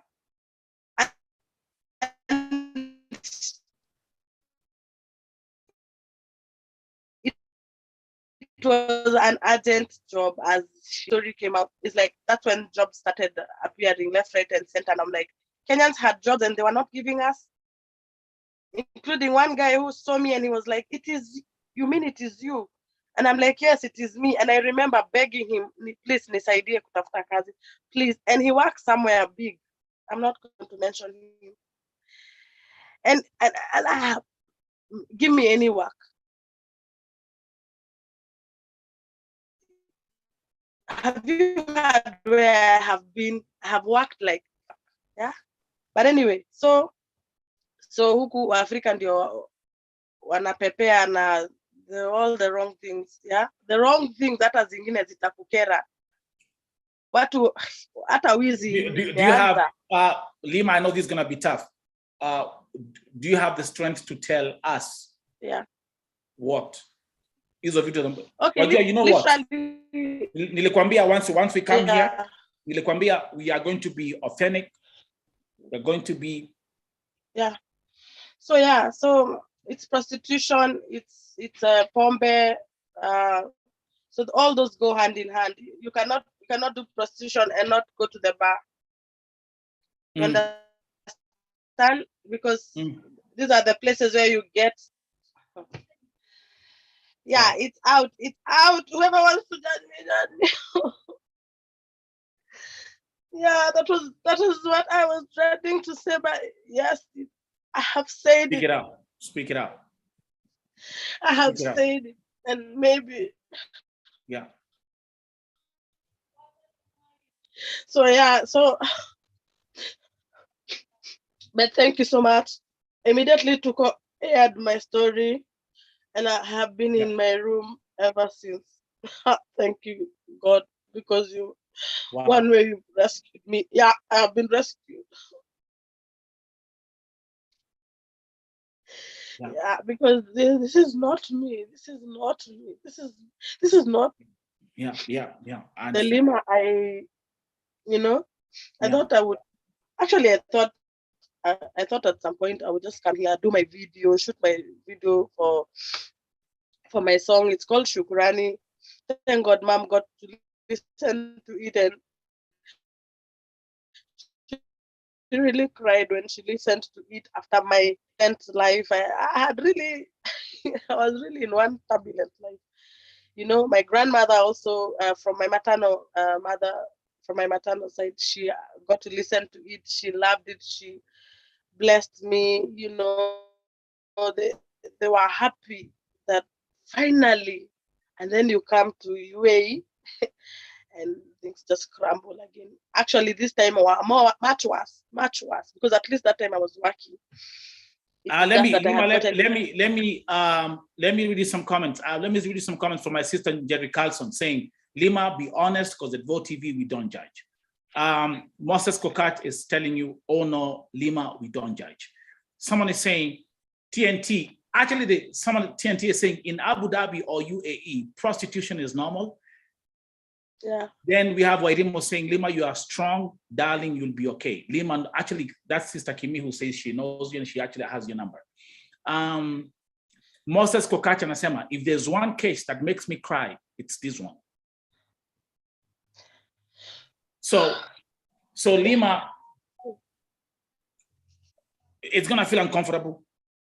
Don't worry about it. Because we have to learn, like I always keep on telling people, I've learned to be comfortable in the uncomfortable zone. Blessings are hidden in the uncomfortable zone. Where you feel uncomfortable, that's where you get your blessings. Yeah. Don't expect to be blessed while you're chilling and relaxing in the comfortable zone. Number two, let me give you a nugget for life. If you don't have any haters, change your lifestyle. Okay? Yeah. Okay? Okay? I have enough. Wanakutukana saa hii.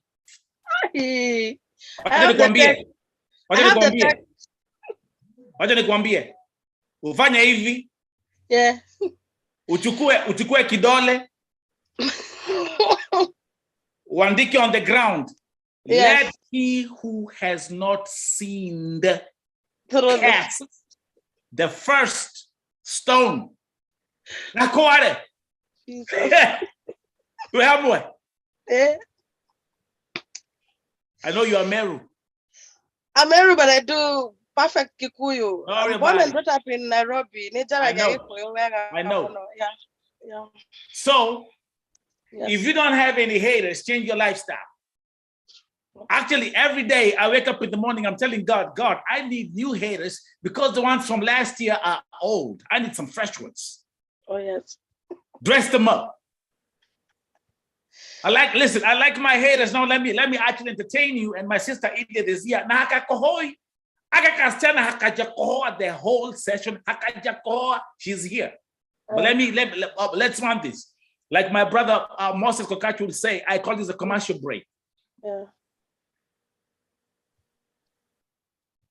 If you listen, I tell God, please give me some new haters because wala last year goes meza kularuka. I need some haters who are well dressed. Get them some Gucci belts. Get them some Da Vinci clothes. Okay? Get them some Louis outfits. Make them look nice. Because wale wa last year naonekana ya kwamba tokware guo neshia bite gotaruka. Give me some new haters so that at least I can say, hey, they look nice. Okay?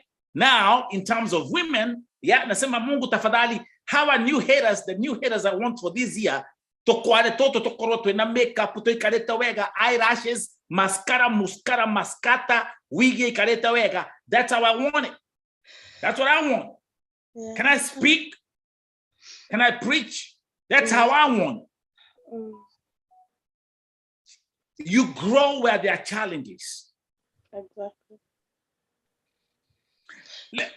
Hey, Lima, it's time to wake up. Do you think, let me ask you, do you know how many people out there are practicing prostitution in this world? We have 7 billion people. Do you know how many there are?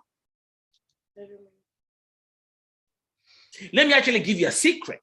There are some who are actually judging you and throwing rocks at you, but guess what? Our kwanza, ikifika saa moja za jioni, they are on the road. Doing the same damn thing. Okay? Ambao anakutupia mawe, trust you me, kuna hao wako hapo, they are sugar mommies. They are sugar daddies. Hao ndio wana text mzee wanamwambia, hey, gakware, hey, please. Rent end of the month. Domera. Have no shame in this game. This is your story. You know what I call them right here? This is your story and it's nobody's story. Lima, uko na watoto watatu, I've seen those kids. So what do they want them? So what do they want you to do? What do they want? Listen, what do they want you to do? Actually, now, let me tell you something, my sister. Ambao nakutupia mawe wakuja hapa. Bring them to me. Mimi nitawanyorosha. Mimi nawapenda sana. They know me. Mimi nitawanyorosha. Niwapige pasi, niwapatie hapa, wakiingia hapa tunawapatia password ya wifi. Niko na women's girodi. Yeye murugio shoro tunaambia kuja. Hii ni Vo TV. Because you know what, my sister, ambao nakutupia mawe, trust you me, they are the last people who will even take a tissue paper to those children. Ukweli masi ukweli. This is your story and this is your testimony. Yeah. So anyway, talk to us November up to now. Which is what nimeona kama sasa hivi vile Kimia ameandika ati your oldest son alikuwa amefika pahali anauza nguo zake ndio anulie the siblings chakula. How does that make you feel? Of course, ilinimaliza sana. Like, do you know also I cried so much when I had the when I saw the video, like the clip. I really cried. I actually got sick. That day I got sick. Back at the following day, though I had to be a bit active because now there were so many calls, so many texts. So, but I nearly shanguvu. And anyway, I had really tried my best. It was the hardest thing I have done involuntarily, but I had to do it. Able to ambie, because everything has challenges. Which is what are the biggest challenges you've gone through doing that, what you've been doing, or what you had to do? I have had people who don't want to pay. Like they don't want to pay. And so after the service? Yes. After the service, and they go, and that day you actually had nothing and you needed to send something like that day. And the landlord is on my neck. Actually, this time round, I don't know, landlord aliguzwa wapi, because I really cried on the phone. I told her, please, ma'am, still after Ramadan, unaona Ramadan, there is no work. It's not active. It's practically. So tena Ramadan, nikarudi nyuma. I had an arrears. Nikaanza kupata arrears. So April, May, and now June. Sasa tumefika June, and she's now rushing me.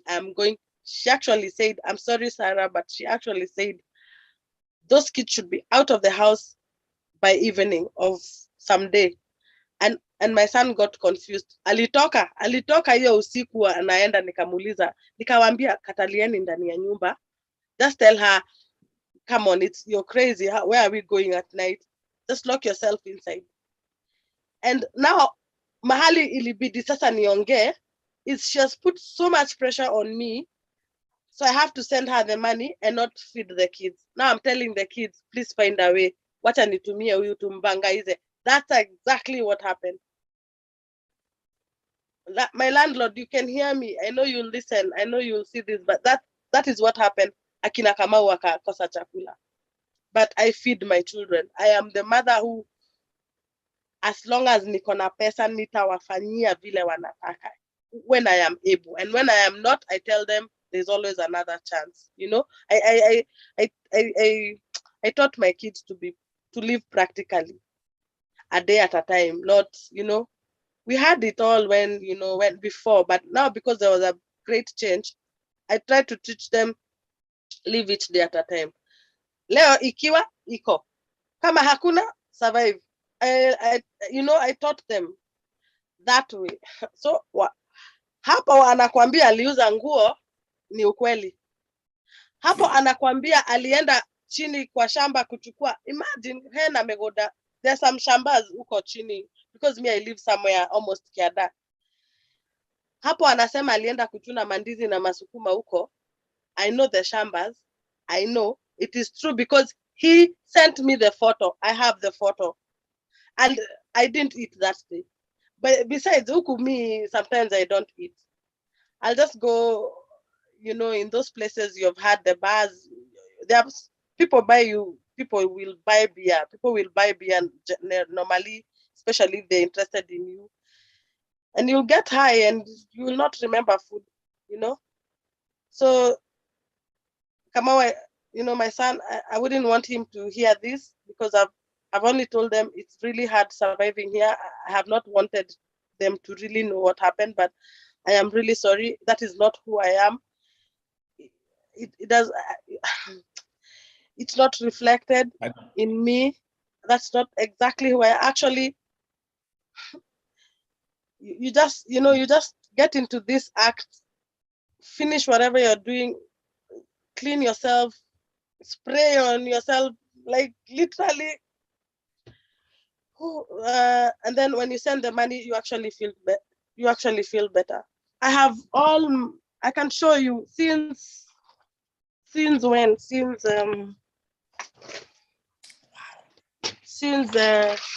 you see, these are all I don't know if you can see them. These are the receipts that I have done after Ramadan.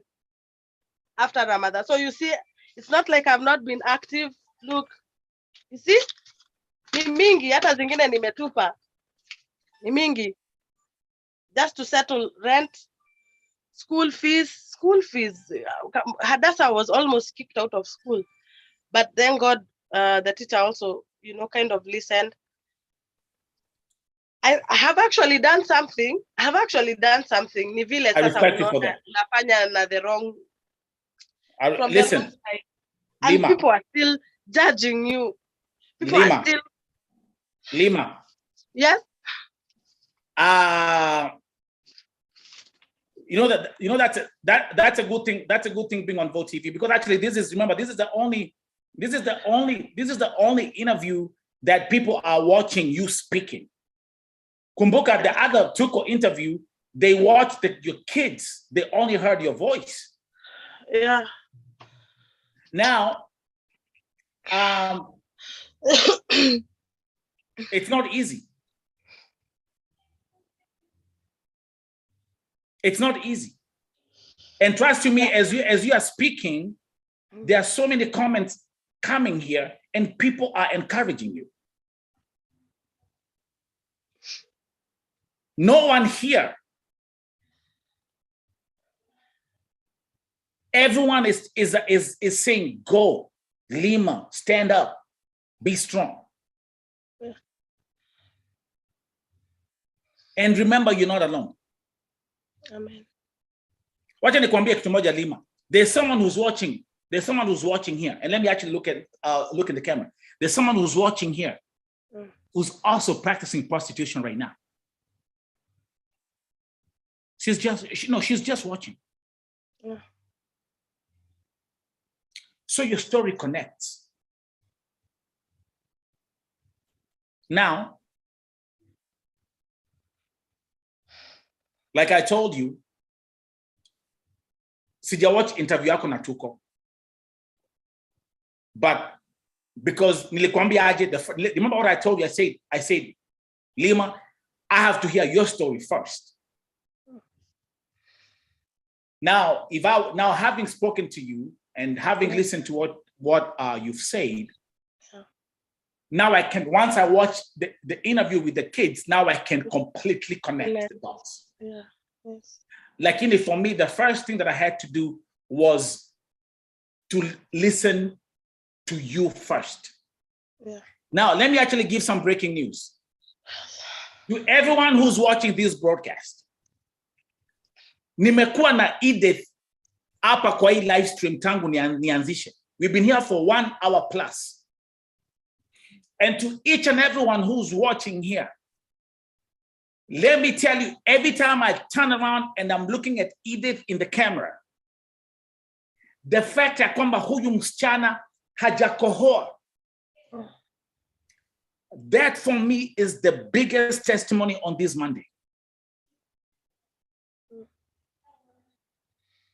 That's one of the biggest testimonies for me this Monday. Munamwona hapo. She is so hakakohoi. Katira korora. Kameka hapo. And when I remember Edith 2 days ago, aki uko unaongea 5 seconds ni tu.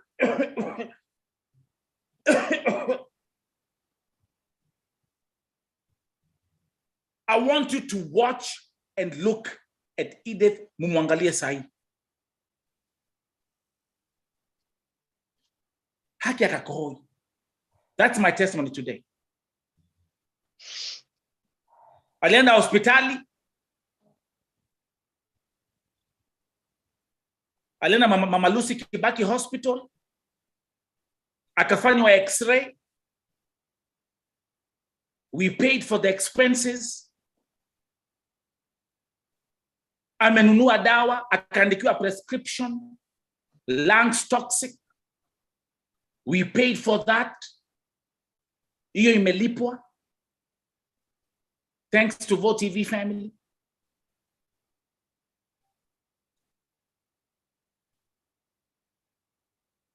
Wacha Edith akae hapo muangalie, for you to just watch the testimony I'm talking about.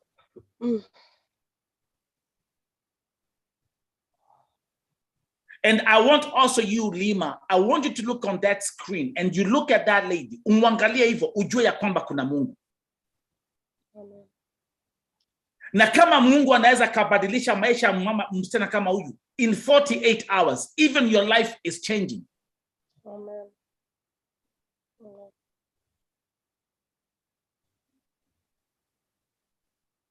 Mimi my testimony leo nitakuwa hata ifat nitaimake ikuwe hashtag hakakohoi.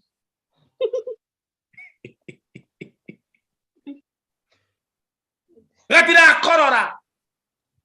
Mimi nakwambia kati passenger walikuja kwako because nilimwambia tuma video, fanya interview, tuma video.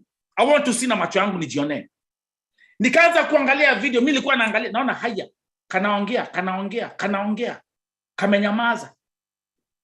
Hakakohoi. Andikeni hapo kwa chat. Amen. Amen. Amen. Amen.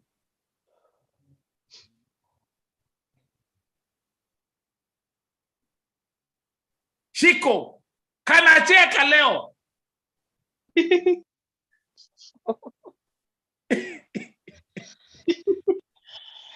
Anaitwa Mungu.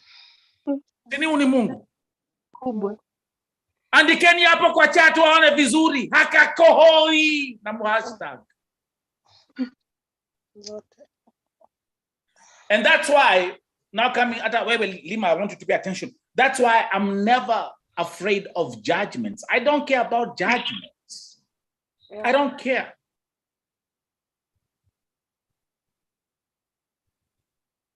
I don't care. Na kama tulivyosema, next step after this ni kuangalia to make sure ya kwamba gas tumerefill. Ndio waache kupika na stove kwa sababu hiyo moshi ya stove pia ni mbaya. Edith, umepika na gas leo? Yeah, nimepika na gas. Hey, umesikia hiyo utamu? Umesikia utamu kupika na Umesikia utamu kupika na gas? Nisemeni lakini asante. Si ndio nimesikia utamu. Now, nimesikia utamu leo.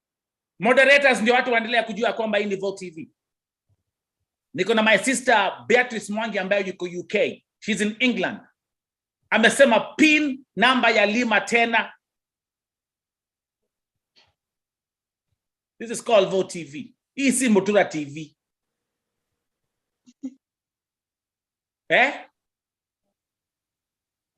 Hatukuja hapa, tukikuja hapa tunakuja hapa kazi.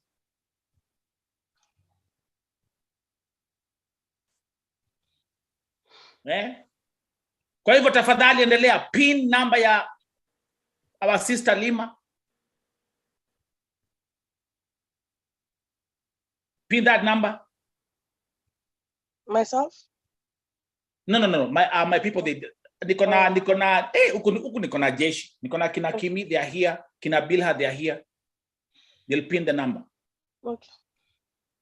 Edith, wacha Edith ongea na sisi kidogo. Edith, unasikiaje sahi in comparison to vile ulikuwa unasikia 2 days ago? Yes, sahi nasikia niko fresh kabisa. Ile siku nilitokea Osi ndio nilikuwa nimelemewa kabisa. Sikulala hiyo usiku. But kesho yake kuamka, iko clean kabisa hadi leo. Ulipatiwa dawa za aina mbili. Ulipatiwa dawa ya kujipaka kifua na ukapatiwa hizo pills za lungs toxic. Yeah. Zimekusaidia? Yeah, zimenisaidia sana. Kabisa. Okay. Yeah. So next step, kama vile uliambiwa na Pastor Njero, tutaangalia vile ile room ambao ulipatiwa, vile tutaanza kuifurnish. Okay? Yeah. Ndio anza kujenga pole step by step. Kumbuka kuna kukimbilia maisha. Okay? That's true. Ide dukumbuke ya kwamba mimi yale ambao ningekwambia leo hii ni uendelee kuomba. Okay? Yeah. Wacha wale ambao walifikiria ya kwamba utatoboa. Wale ambao nakumbuka kuna kitu moja ambacho uliniambia Edith ukiwa Saudia. Kuna siku uliniambia kwa familia yangu mimi ni kama outcast. Yeah, ni hivyo. Na baada ya wewe kufika Kenya na kuona yale ambao ulipitia kwa familia, kuona ya kwamba hata baada ya kujengea mamako, kuona hata baada ya kuwatumia pesa na kulipa school fees na kila kitu, kuona hata baada ya kwamba Edith wewe mwenyewe ulijinyima, hata hakuna pesa ulisave ukiwa Saudia. Yeah. Alafu unaingia kwa nyumba,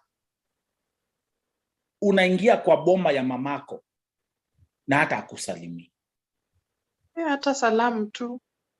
Kama mtoto Kenya nikakapata hapo kamevalisha sweta mrefu. Na uji ya juzi. Oi, hata kanacheka. Kanacheka leo. Niambia vizuri nakuja, niko kwa njia na niko na wageni. Tunakuja na watu wengi. Nilipata mtoto nikashtuka, nilipigwa na mshtuko.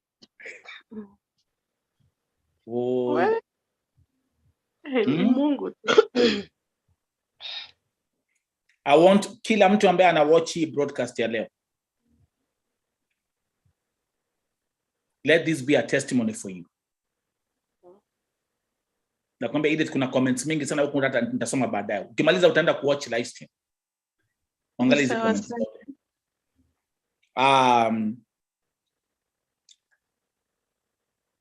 Ukumbuke ya kwamba kila kitu huwa ni process. Okay? Hakuna kurukia pale juu.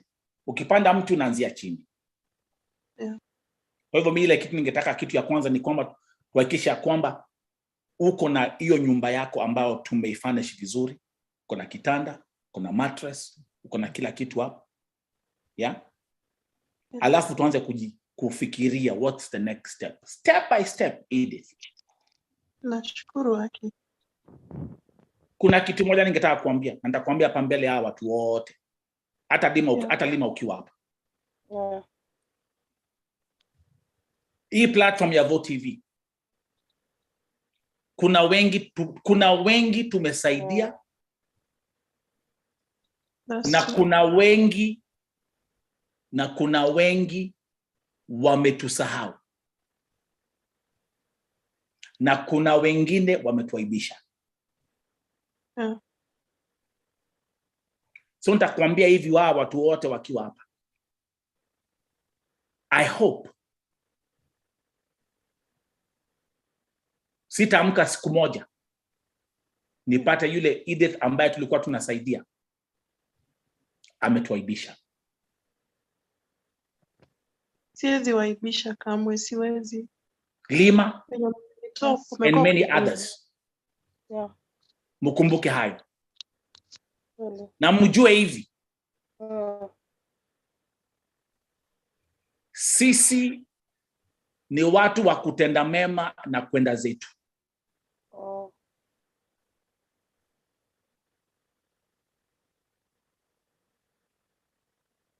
tunatenda mema, tunaenda zetu. Mumekuja hapa. Lima umeniandikia. Did I start judging you? Did I start asking you saying no, I cannot do this? Did I do that? No. Edith, uliponipigia simu. Yeah. Si tulikuja kwako the same day? Yeah. The same day. Ulinipigia simu saa 6. Yeah. Saa 8 tulikuwa kwako kwa nyumba. Nilianza kukuuliza maswali mingi ati hapana, sijui nini. Nilifanya hivyo? No, hukuniuliza hata lolote. Kuna mtu hapa ambaye nimejudge? No. Lima kuna hii story yake ambaye alikuwa ametuambia hapa. Hata before aongee nilimwambia Lima, I know. Nikamwambia. But did I judge you? Did I start making any judgment and be like, oh, look at her and blah, blah, and yeah. I did not do that. You know why? This is Vo TV. Na yale ambao tunafanya hapa, wengine hawawezani na hawatawezana na hawatawahi wezana. Yeah. Lima, you are a mother of 3. You have 3 kids. Do you know one thing I respect you for? Yeah. I respect you for being a mother. Thank you so much. That for me is enough. Sisi wanaume tulitoka kwa tumbo ya mama. Ukweli ama si ukweli? Kweli.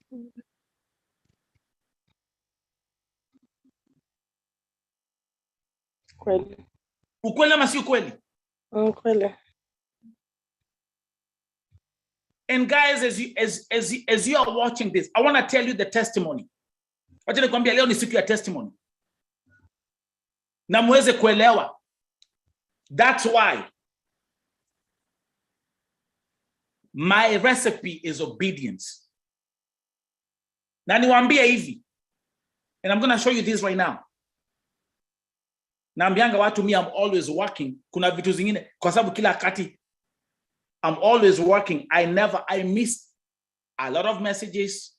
I want everyone who is here. Hii itakuwa ni testimony and I'm going to show you right now. Edith yuko hapa, Lima yuko hapa. Just imagine. Listen to this. Because nimekuwa nikiambia watu, I've been telling people my journey, the sacrifice I have made, even quitting my own job and just focusing on running Vo TV and focusing on helping people like Lima, people like Edith, na watu wengi sana ambao tunaendelea kusaidia. But I want you to stay right there and you will hear my testimony. Leo hii 6 days ago, mimi sikuwa najua, but 6 days ago, nilitumia email. Let me see. But you can't see, but nitawasomea email. This email was sent 6 days ago. And this email, it's a company which is asking for a media partnership deal with Vo TV. This email, Edith Ukwapo Lima, you are here, and those who are watching. Sikuisoma. Because I didn't, that's 6 days ago. Sikuisoma. But this company is asking for a media partnership deal with Vo TV. Amen. Do you know what they wrote? This is Mr. This is what they wrote. Good morning, Mr. Nelson.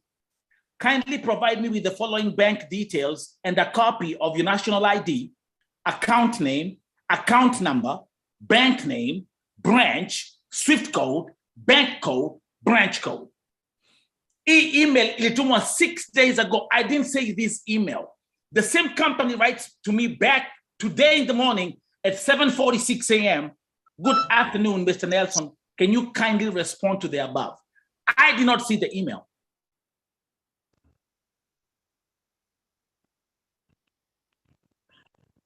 Imagine, in the process of being blessed, I didn't even pay attention to my other blessings and the other doors that God is opening for this platform, for other doors that God is opening for Vo TV, because I was busy helping my people. Can I say something? Yes. My son is asking me to call him, so yeah. I need to go online. I need to go. Yes, alafu you come back again. Okay. Before we finish. Okay. Edith yuko hapa, kataka hapa. Who am I talking to? Sorry.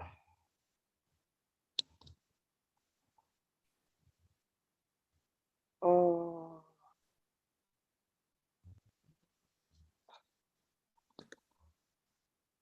I'll put you, it's okay. I'll put you out. Don't worry about it.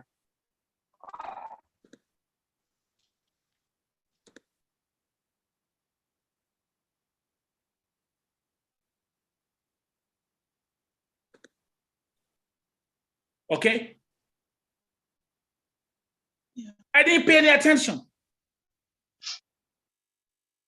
Yani, what I'm telling you is, imagine the same company is writing to me 7 days later, kuniambia, hey, by the way, we sent you an email asking you for your bank information. We are waiting.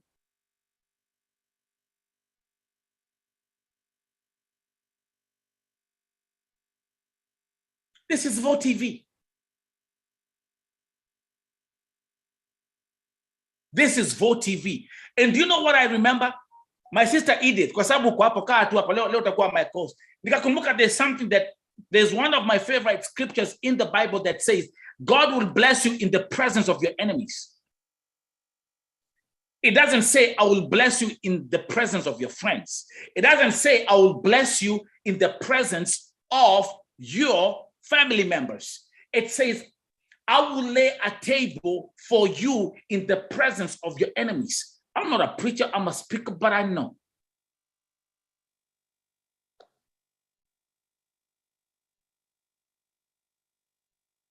Nimekuwa nikisema aje about Vo TV? What have I been saying about Vo TV? As a man thinketh, so is he. What you see in your vision, what you see in your mind, you can touch with your hands, brother. What you see in your mind, you can touch with your hands, man. What am I talking to, man? Ningia kwa mashu break. Nianza kuwanyorosha. Huyu ni Edith yuko hapa.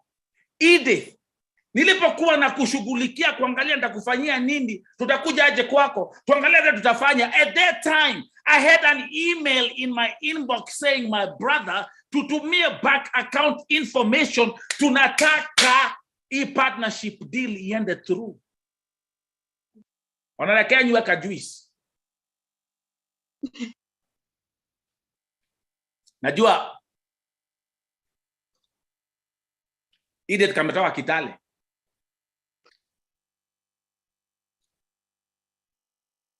Who am I talking to? Who am I talking to? Who am I talking to?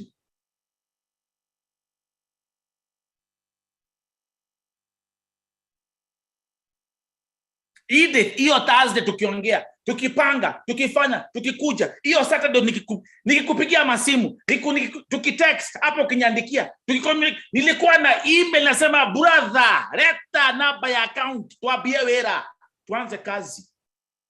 Imagine. So do you see my mind? Do you see where my mind is? Akili yangu iko hapa.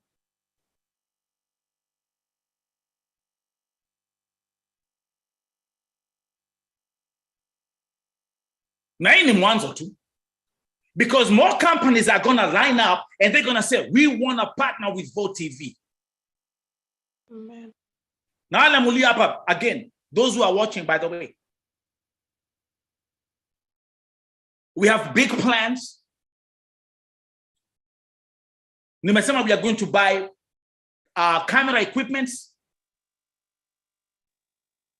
We'll buy laptops. We'll get a studio. In God's name, it's going to happen. Amen. We will make this happen. This is Vote TV, bro. Edith. Yes. Akakohoi. Unalekenywe juice. Unalekenywe juice. Sitakohoa tena. Hakakohoi. Ebu andikeni kwa chat. Hakakohoi.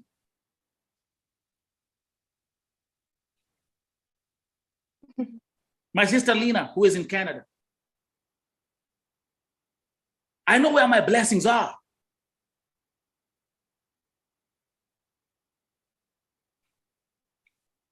Edith, imagine umekaa na email kwa siku 6.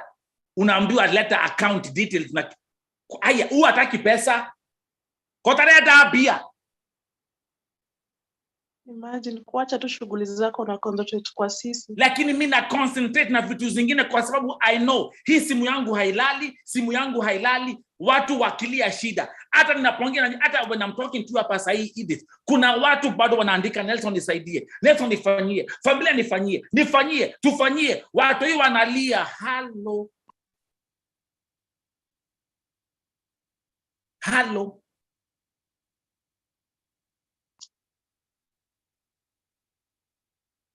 Mimi furaha yangu leo, hata si pesa, hata si fedha. Furaha yangu ni kuona ya kwamba our sister Edith amekaa hapa na sisi na kametulia. Guys, when you look at Edith sahi, unaangalia Edith unasema huyu ni Mungu.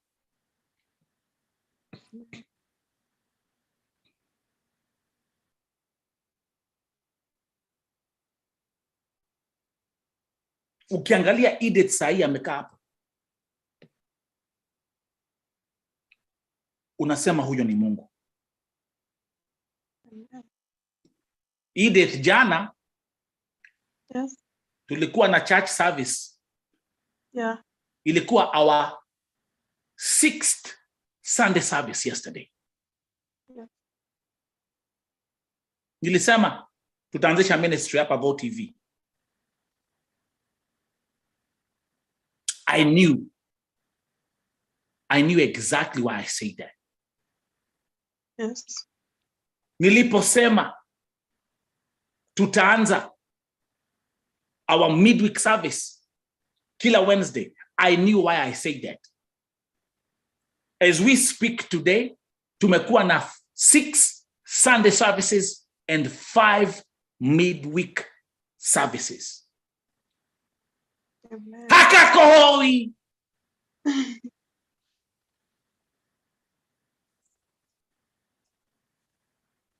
Katila korora. Hata watu wameshangaa Edith, wameshangaa. Tenda kuona comments utajionea. Ni Mungu actually. Huyu ni Mungu.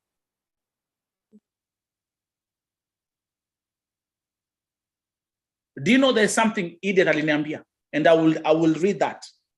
Jana ilikuwa Father's Day.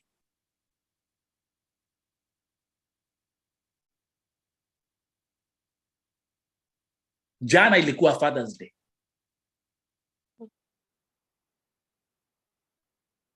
Kuna message ulinitumia on Saturday. Yeah.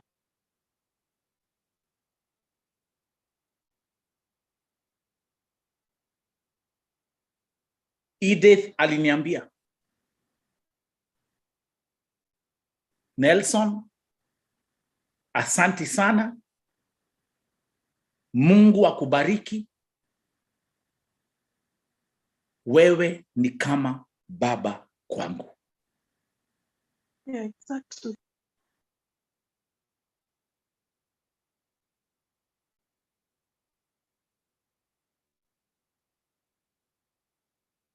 Wakati nilisoma hiyo message, nilisikia kulia.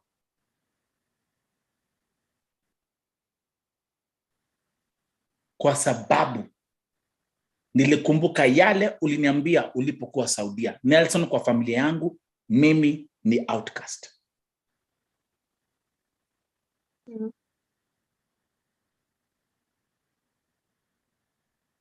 Kwa hivyo mtu kama Edith kuja hapa kuniambia Nelson, wewe ni kama baba yangu, I'm telling you. Kuna wengi nimesaidia Edith and they tell me the same thing. Nelson, wewe ni baba yangu.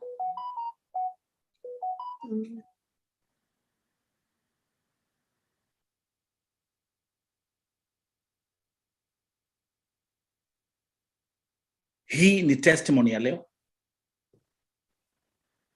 Umesikia story ya Lima? Mumesikia nyi wenyewe?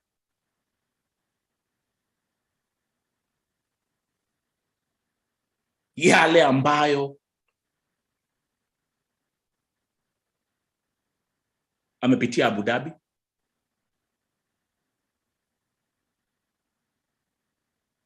Jana kuna picha nilipoweka picha yangu ya kwa Facebook ya Father's Day muliona. Niliwaambia, a father to many, a legend, a legacy.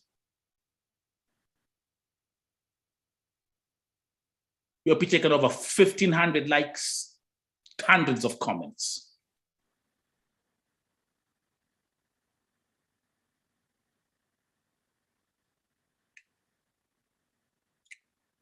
Mungu abariki sana Edith. Amen. Mungu akubariki sana. Mimi nimefurahi leo.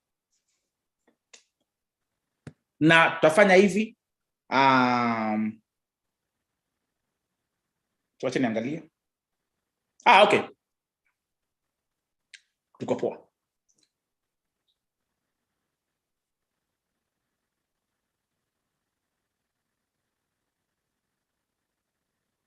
Sisi, hebu ambie sisi ndio wengi Edith wasikie. Sisi ndio wengi. Hakakohoi. Oi. Oi. Ni Mungu. Ni Mungu anafanya kazi yake. Watu wa Mama Lucy walisema ukimaliza dawa urudi, ama walisema aje? Hapana, waliniambia tu nikitumia hiyo nitakuwa vizuri kabisa, bora nimalize hizo zote zinalipea. Kwa sababu unajua ile kitu ambayo ilikuwa imeniweka wasiwasi ni kwamba hiyo kikohozi ilikuwa imeingia ndani, lakini luckily haikuwa imeingia ndani. Imagine. Kwa hivyo lungs zako ziko intact, ziko clean kabisa. Yeah, ziko poa. Wow. Yeah.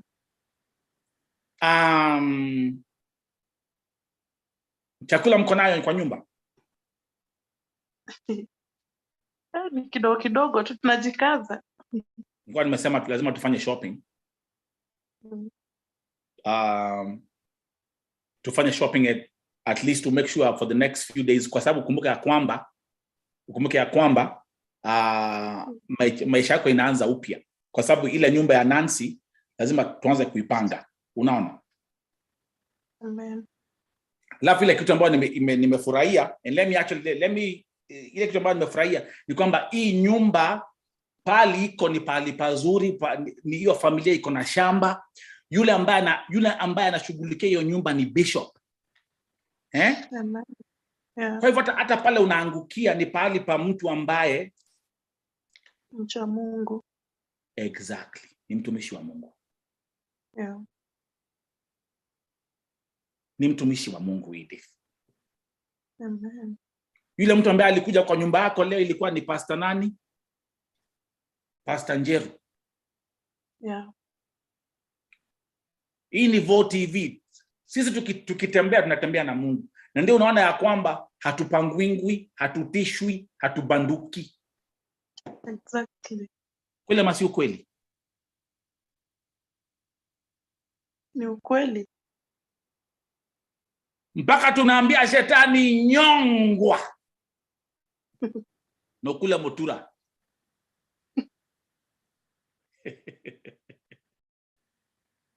Kuna kitu mzuri kama hiyo? My sister Tabitha Maina is back all the way from Sweden.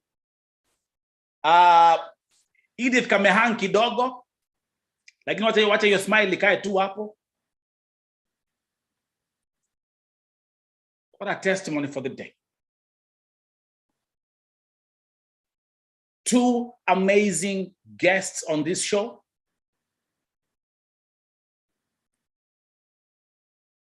We've had Lima Joshua.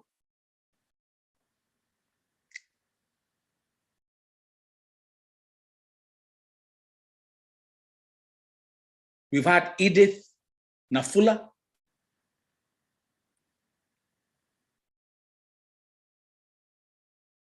Leo tuko na 2 of our sisters who are watching all the way from Sweden, Tabitha Maina and Njeri Carlson.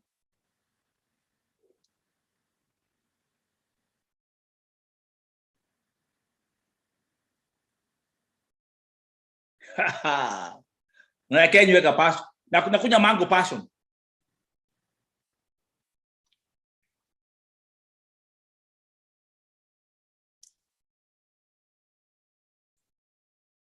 A beautiful day. Beautiful day. Beautiful testimonies.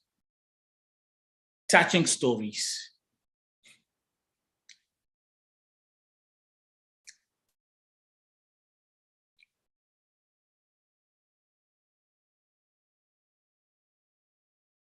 Sisi ndio wengi.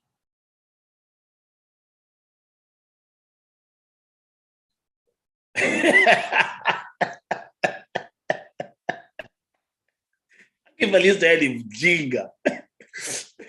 Au kudani akude.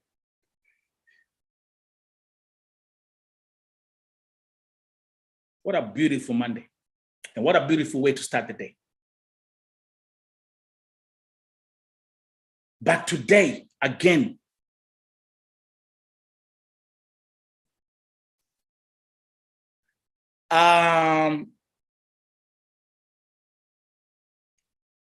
number one, kuna wale watu ambao wameanza kutumia those who sent their donations to Lima Joshua,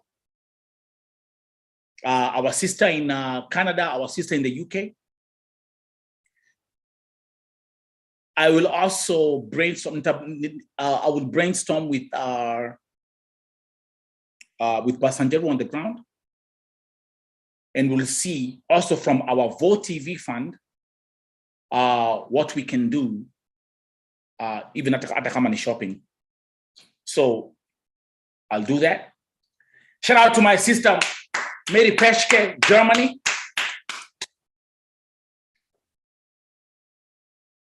Understand our treasurer alichukua picked up the money today, and our sister Sylvie from Belgium. Thank you. Also, your contribution was picked up at Western Union. Then there is nani mwingine? Ilikuwa ni Milka. Milka uko hapa? Milka ulikuwa umesema Monday your 5,000 pledge for the Vote TV fund. Please confirm.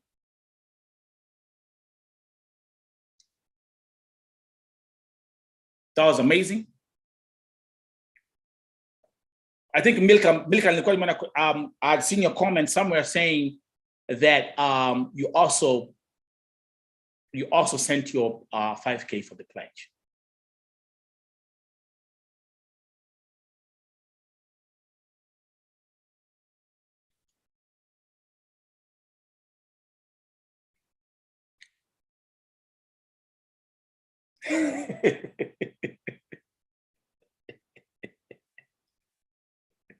Leo Singi, Leo, I'm so chilled out. Leo Singi commercial break.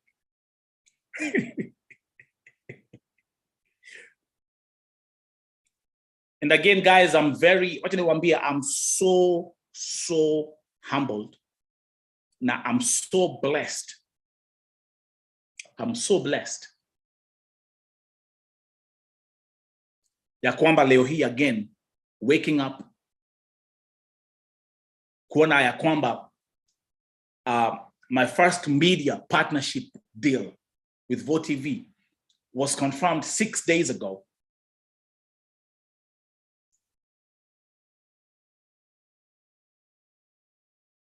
Na sikuona. That's crazy. That's crazy. That's crazy. Like sitting here, the email saying, "Good morning, Nelson. Kindly provide me with the following bank details and a copy of the national ID, your account name, your account number, your bank name, your branch, your SIF code, your bank code, your branch code." This email being here for 6 days and I did not see it.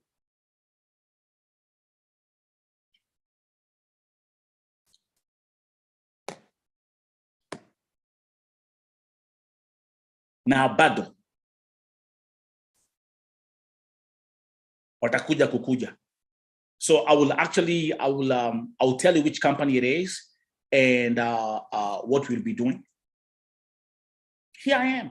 2 months ago, VoTV nilikuwa na 500 subscribers. 2 months ago. Isn't that crazy? I mean, just think about it. Just think about it. Two months ago, each channel had only 500 subscribers. And here we are, 20,600 subscribers and my first media partnership deal in less than 2 months.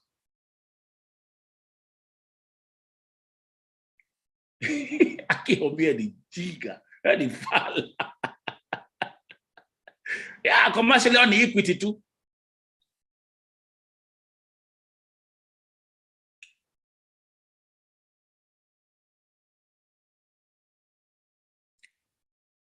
Something else,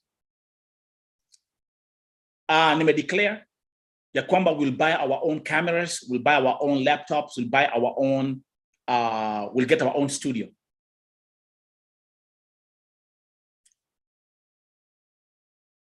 We will get it. However, guys, thank you for your support. Na muendelea kusupport, keep on supporting our VoTV fund. Because hii mambo ya kushinda tukirent, when we are renting these cameras, we are renting the camera for 4,500 a day, renting out a laptop for editing for 1,000 a day. That's too much. So what we're going to start doing is, that's going to be part of our budget for VoTV. Bombo Milka, thank you very much. Confirmed. Bilha, moderators afadhali, keep on pinning our VoTV fund numbers. Thank you. Jero will confirm for us. Thank you, Bombo Milka in Saudi Arabia. Thank you very much.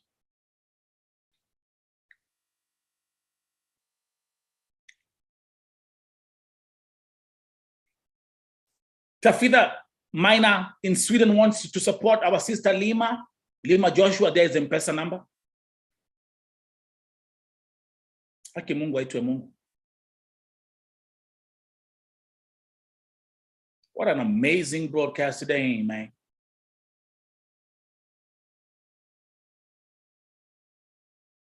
Yeah, meanwhile, something I want to say on this broadcast as well. Tafadhali, also, this country called America, we need prayers. Why?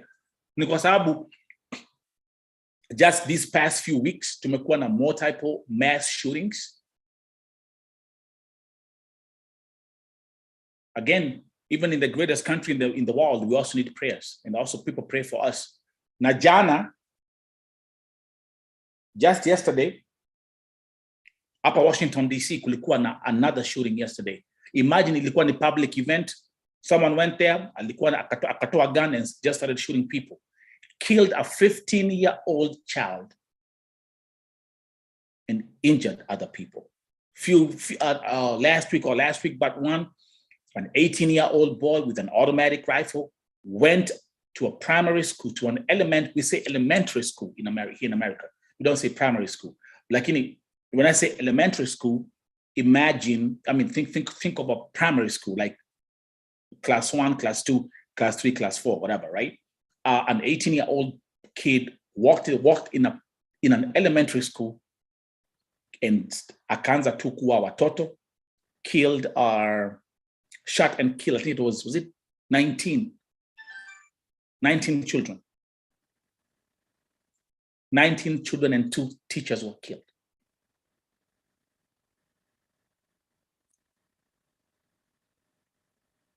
The other day, there was another mass shooting in front of a church.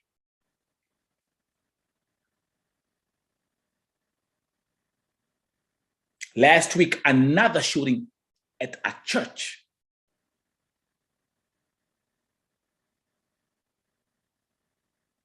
Actually, that one was inside the church.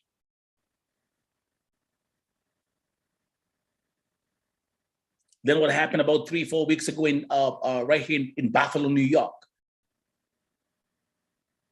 Another white kid walked into a grocery store, or what you call a supermarket, and killed 10 African Americans. He went to their grocery store with the one intent was to kill Black people, and he killed 10 of them.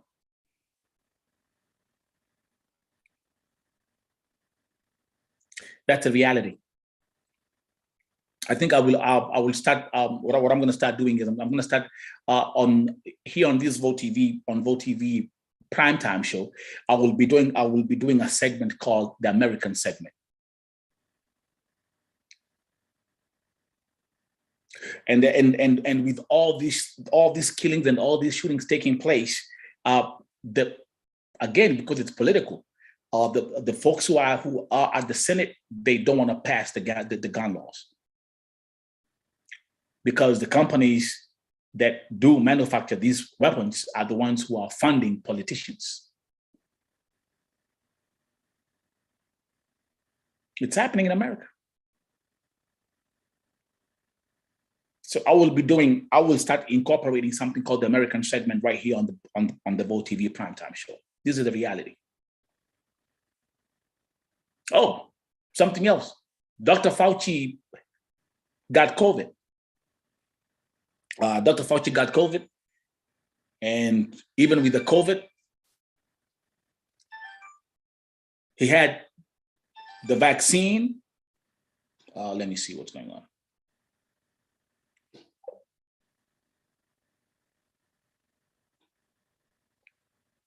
Yeah. Oh, if I start talking about this, oh yeah, so that's something else. So yeah. So let's do this American segment real quick. Yeah, Dr. Fauci got COVID.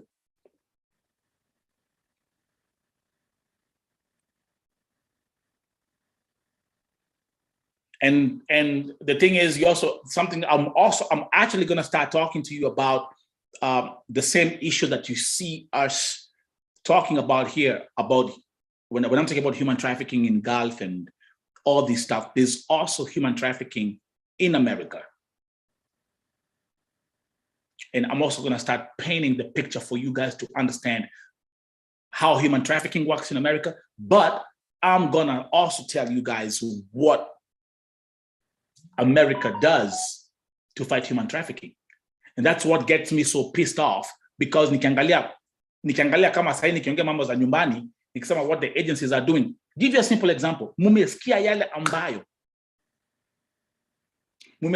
ambayo Lima ametuambia. The agency ambayo ilimpeleka Abu Dhabi, alipelekwa Dubai, akavukishwa kwa boda, amewekwa kwa buti. Amevukishwa Abu Dhabi.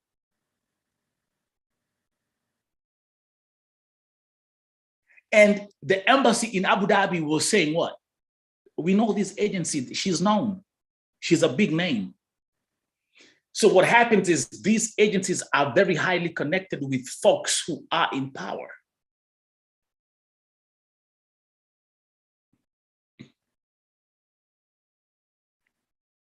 Oh yeah, there is human. So I'm gonna start opening the picture for you to see how human trafficking works in America. And human trafficking in America is mainly labor and sexual trafficking. And I'm telling you, it's a $1 trillion industry. So give you like a simple example, like you see people like Jada Pinkett Smith. She stood up and she spoke, speaking very too much against human trafficking. There are many celebrities here, actors, actresses, people in power who speak up against human trafficking. Now, the difference is when it comes to Kenya, we have the corruption in the country. We have corruption in the country and people keep quiet.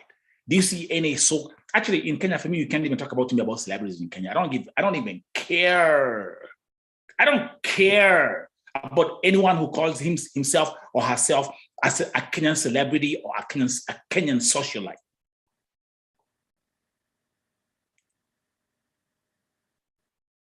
Because they keep quiet.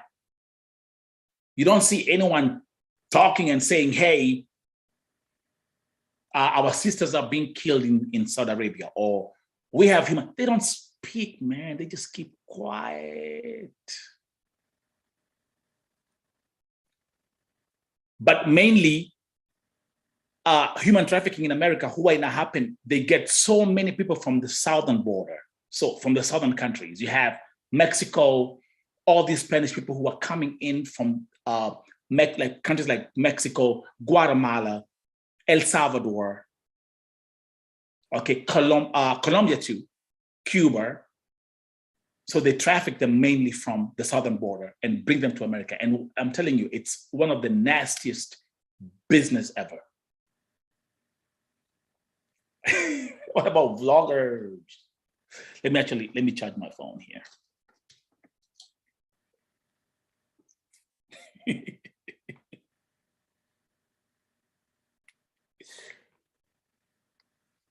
Ndio natumia kusoma comments.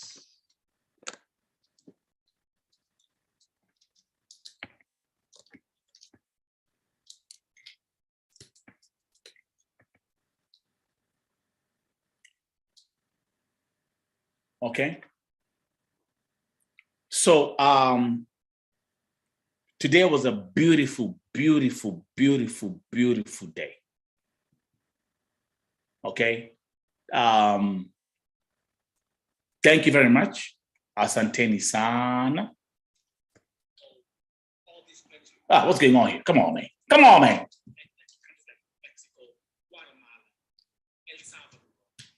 Okay.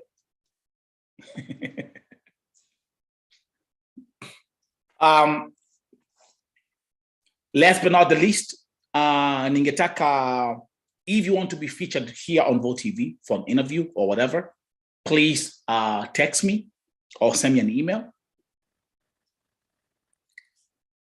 If you want to be featured on Vote TV,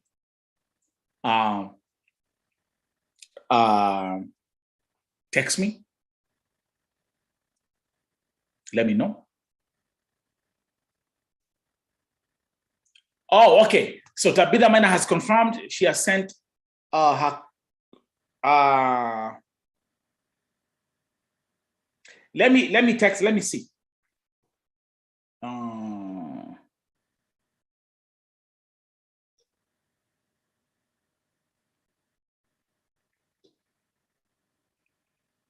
Let me ask her.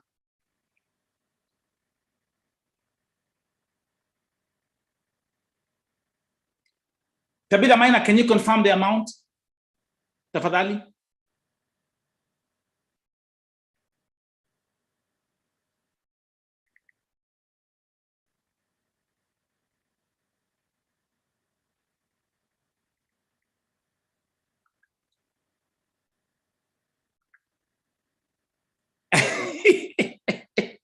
Gazeti.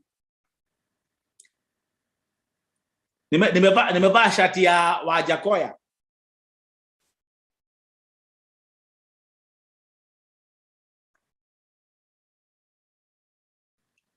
Okay, Tabitha is getting back in the show. Tabitha, yes.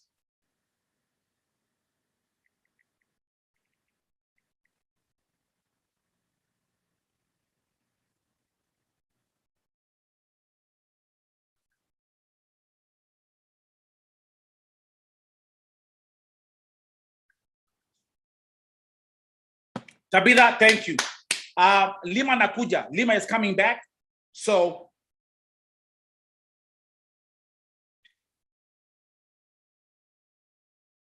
thank you. Tabitha, Sister Tabitha Maina from Sweden. Thank you very much. Oh, good Lord.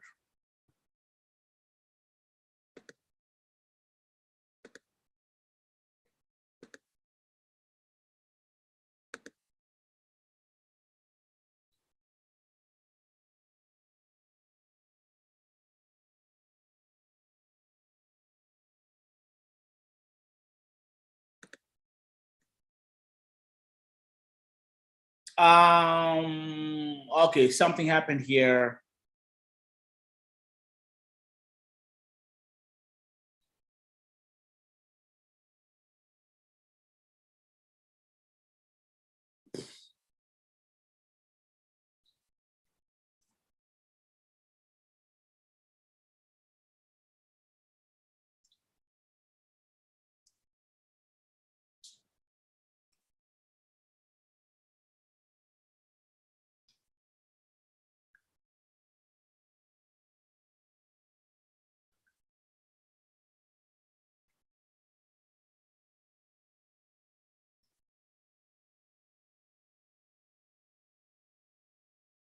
Okay, I'm texting with Lima.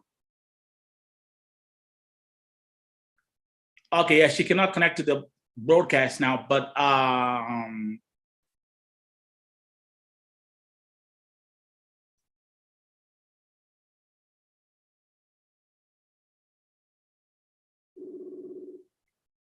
let me call her.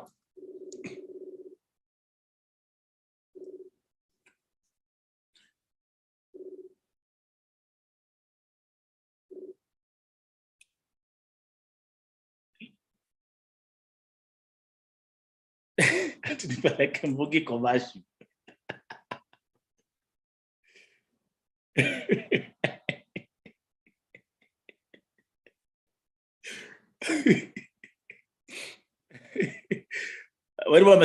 We don't care.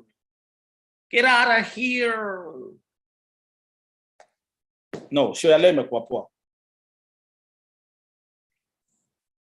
Show ya leo imekuwa poa sana. Let's just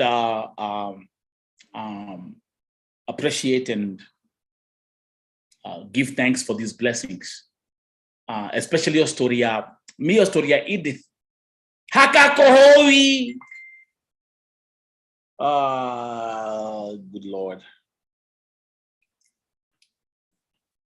Hakakohoi.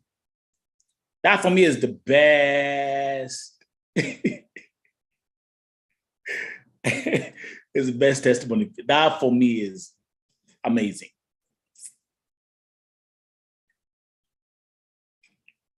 Good Lord. Umia better mandi commercial leo.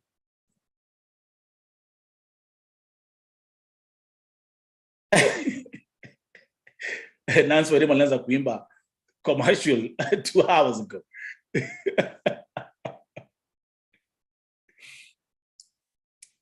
Hey, anyway, maybe we can let's talk in politics kidogo. Hizi stories za kina Ruto, kina Raila, kina Wajakoya. Naona Ruto anasema ati sijui alikuwa jamaa vitendawili. Sijui walipigwa na mawe. So let me ask you a question, those who are watching, because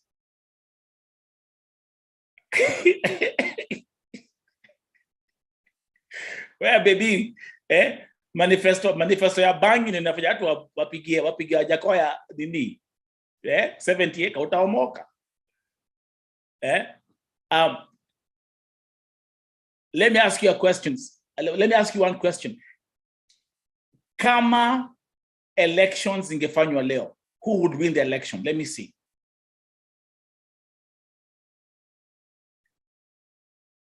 Who would win the election? If elections were held in Kenya today, who would win the elections? Let me see.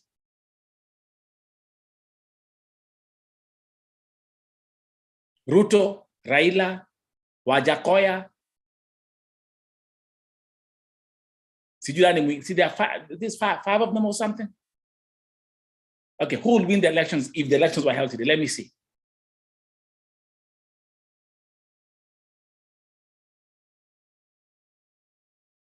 Okay, Lima is watching. Lima is right here on YouTube. Thank you very much for coming back. So I'm asking a question. Kama elections zingefanywa leo, Mose is saying Wajakoya. Wajakoya. Okay, Ochi asema Ruto. Raila. Let's see. Let me.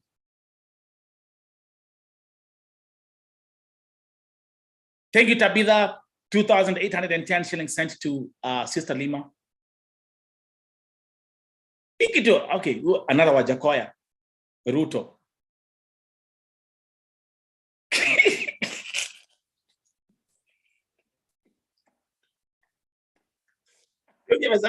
Mimi ni Wajakoya because hiyo herb ni mzuri sababu ya Bokimbo. Yeah, leo commercial ni siasa. Hebu tuangalie. Watu wa vote viwa sipande bangi. Live stream will be taking 25.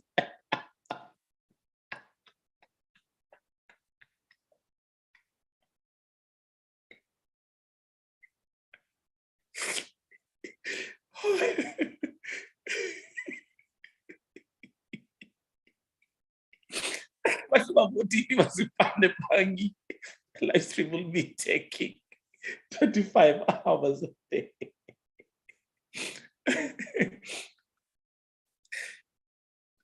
So Sister Lima, Tabitha Mina sent you some 2,810 shillings all the way from Sweden. Thank you very much.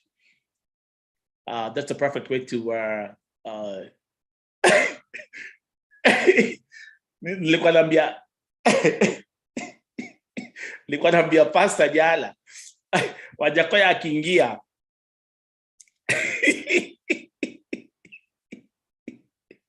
acha msikie vile Pastor alikuwa anasema.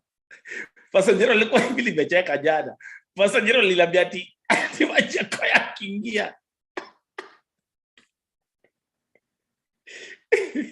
ati watu watakuwa wanaingia church ati pastor akipreach watu wanaanza kulia ati mnafikiria kanisa mzima watu wamelia, mnafikiria hey, neno limeshika kumbe ni bangi.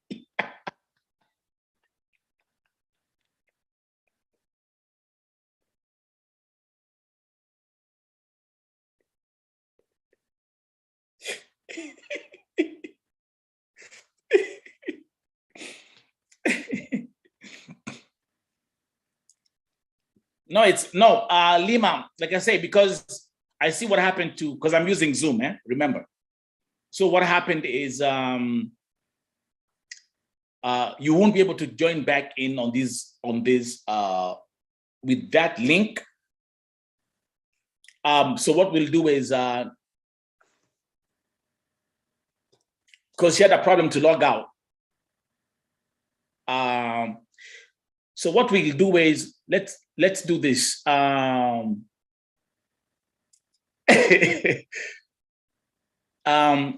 bring Sister Lima Joshua tomorrow. Your story yake imekuwa, it's a very emotional story. Like anyway, this is part of the commercial anyways, we proceed. Yeah, watu wako wamelia, watu wamelia church. Nasema, hey, jina limeshika leo. Kipasta mi ai.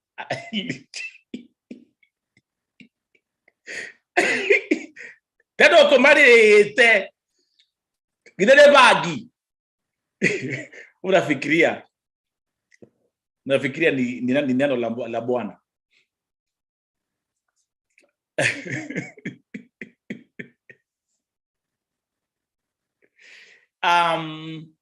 So again, guys, like I've said, to make your those who are, thank you very much for tuning into Vote TV primetime show right here on YouTube. Now, remember again, tumesema that's going to be our top agenda. We may declare that we are going to buy our own cameras. We are going to buy our own laptops for editing for Ochi, and we are going to get our own live streaming studio. Okay, so guys, Lima will be back tomorrow for part 2. Angalia comments, Lima. I appreciate your love, guys. Feels good to talk out. Thank you, Lima. Thank you. And again, this is Vote TV. Again, like I told you, we don't judge people here.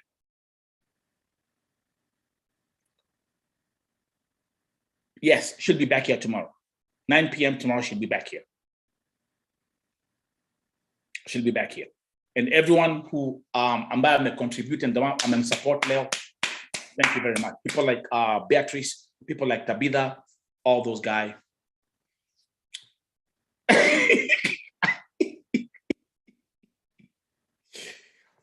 Lima, one step of healing, yes, absolutely. Let me actually take time and read your comments as we proceed. Lakini, ndio ile kitu mimi nasemanga, it's so sad kuona kwamba hiyo story yake imetokea tuko, alafu people already started judging her na kumtusi kama alivyotuambia. Lakini again, people are stupid. People, na ndio sababu nilisema ya kwamba mimi, what I will do, I want her to come to Vote TV and speak. Watu wamuone na wamsikie, na wasikie story yake. Here, we never judge people, man. I'm telling you, I feel great already. Thank you, Lima. Thank you. Vote TV, this is a place you come for healing. This is a place you come to find peace. I'm telling you, this is a family, man. Okay? People will be here tomorrow. So now what I'm going to do is, Lima, now I will take my time and watch your children.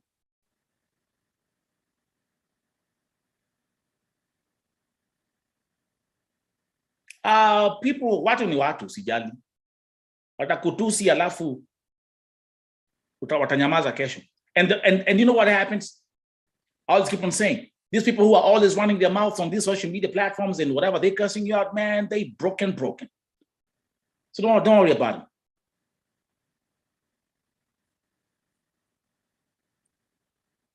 Huh?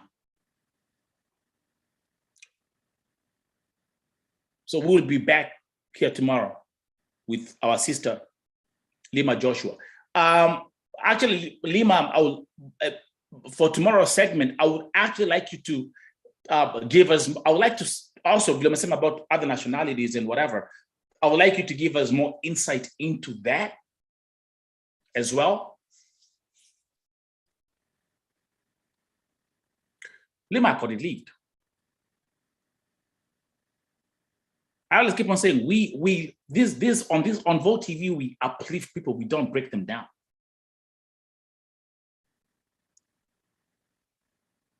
You know what I'm saying?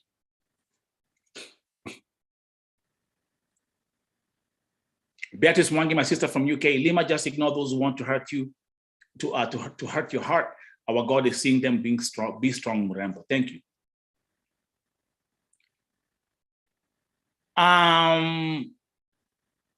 Mtamaliza between Ruto, Raila, and those who are going in, Kina Wajakoya, who I will give my vote. That's a good question, actually. I haven't made up my mind. Because none of those people is talking about what I'm advocating for. You know what I'm saying? I haven't seen Ruto advocating about human trafficking. I haven't seen Raila even saying anything about human trafficking. I haven't even seen Mother Karua talking about anything about human trafficking. And our sisters are being killed and they're coming back in coffins, and yet they keep quiet. As long as you're doing that, I'm going to give you my vote.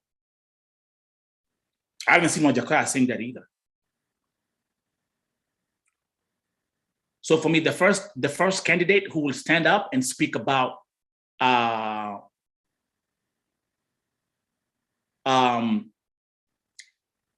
the candidate who will have the balls to speak against human trafficking in Kenya, watampatia kura right away.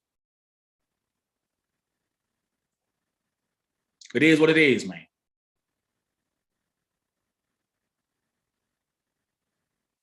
Na ndio nawaambia hawa watu wote, you know why they don't speak?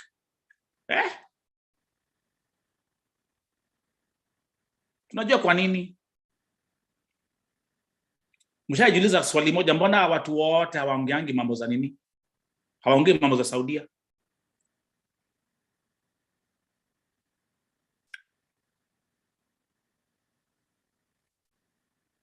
Oh, Lima, man, we're on another level higher, man. We're on another level. Na kwanza Lima, ujue leo sijapatia hatu commercial break. If I give you my commercial break, now it's going to go to the next level. But I'm giving you commercial breaks today, man. Today's a good day. Today's a good day. Today's a beautiful. This is the day. This is the day that the Lord has made. That the Lord has made. We'll rejoice. It's a good day, man. Yeah. Simwambie Lima nikapatia hatu commercial break hapa. So itaenda to the next level. Can I? Yeah, sure, Lima, sure. Get out. Nasema kuna headache, lakini just take a break, alafu kesho will be here. Hakuna politician hata moja nimesikia akiongea about what's happening in Gulf. None. Hakuna. Now, as long as utaongea about it, if you ain't gonna talk about it, I ain't gonna say you. I don't care how many followers you have.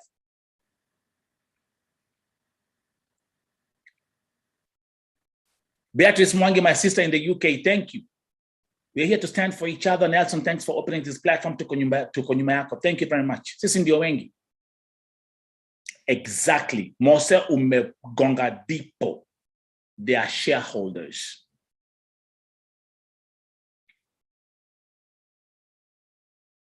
They are shareholders.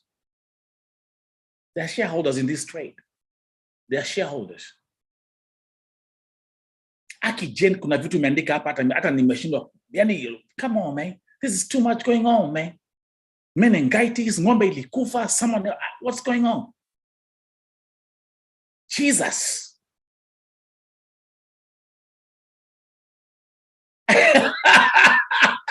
Nakore, let's tumikisha nisifunge chat. Are you serious?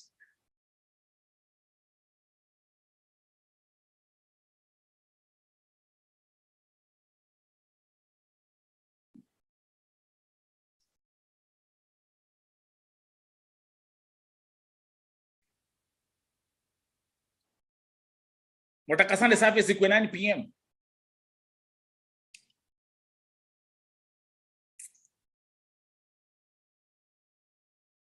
Hey, Aki Jane, man, what's going on? Your niece is getting discharged, getting healed from meningitis. So something about your cow or something dying and whatever. God damn. It's just too much, man.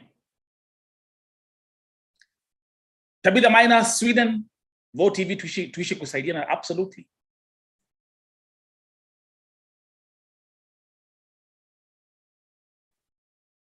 The only upcoming Kiambu County women rep Mercy Nongari talks about Gulf. Yeah, she does, on and off. On and off. On and off.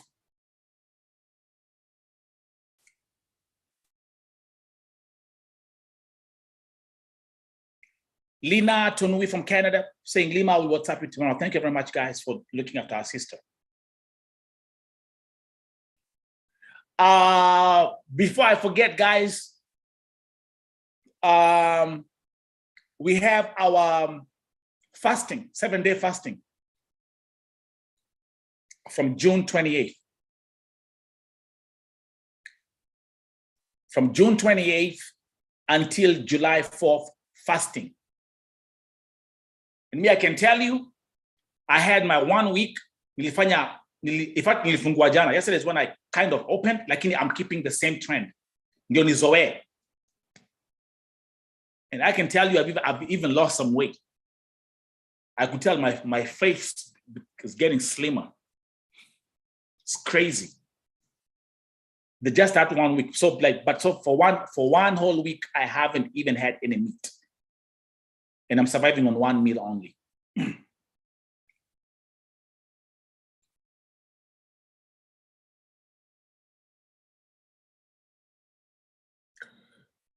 Yeah, that's what I'm saying. Omi will be hosting Lima tomorrow. She'll be back again tomorrow, part 2. She'll be back.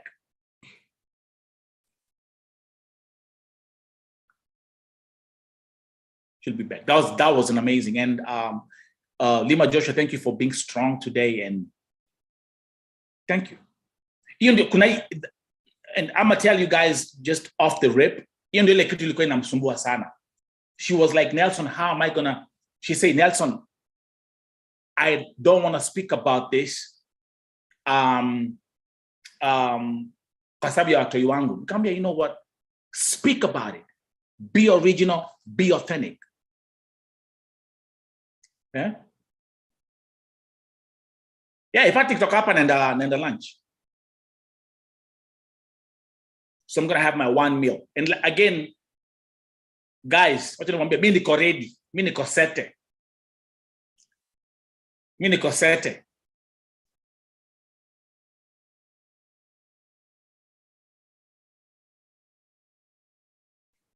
Oi Jane, mpelekea avocado.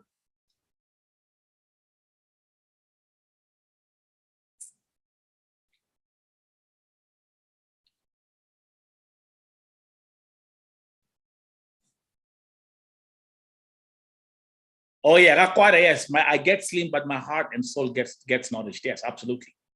And tomorrow, Kesho, I will tell you more about the partnership deal about Nimepata.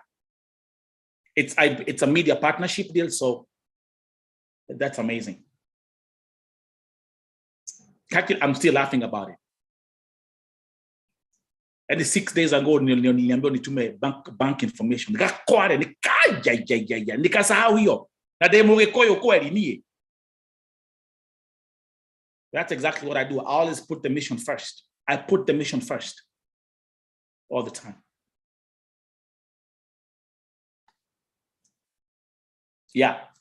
Your story,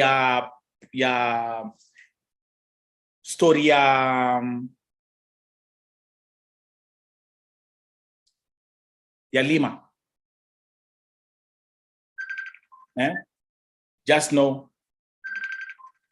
Can I pick this one here in Muskia? And I know, this is the first time I'm picking this, like in Mutaskia. This is the first time I'm picking this phone up. Mutaskia. Mujua maisha yangu.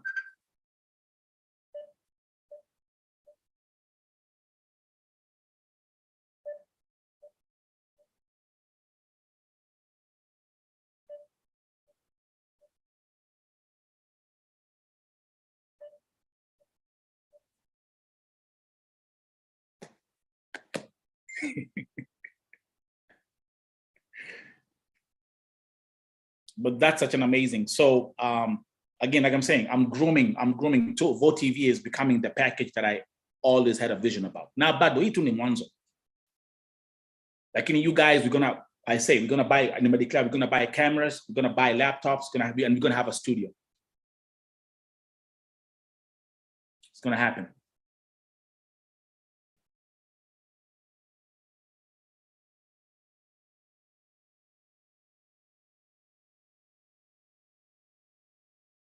Bilha, happy hour is a normal term, by the way. Happy hour, that's what you like here. Like if you like here in America, at the restaurant, we have the happy hour. Like happy hour, that's when you get food and drinks at a discounted price. Okay, so there's nothing nasty about the term happy hour. Okay, happy. Don't make a difference now. Now you have to differentiate. Let me teach you something, Bilha. Okay, Bilha, what's the condition? Ado amushada. Let me teach you. There's happy hour. Happy hour, I repeat, happy hour. If you go to a restaurant, like here in America, all restaurants they have during the happy hour, the food prices they got discounted and the drinks are discounted. But then there's something called happy ending.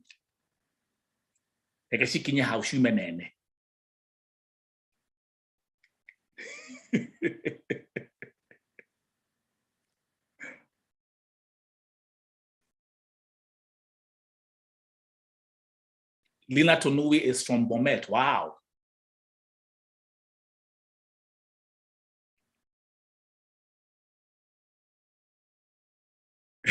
Yeah, Jerasheri. Yeah, I have to know what to happen.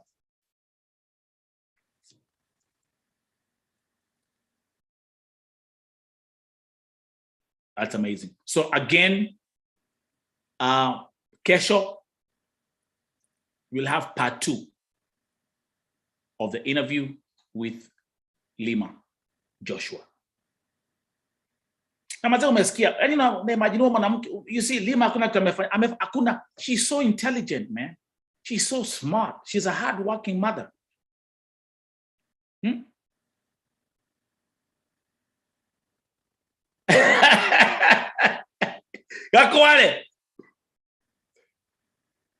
No. Leo, like I say, the way I've been doing my fasting, and again, let me repeat, for 1 whole week, I've been having 1 meal a day.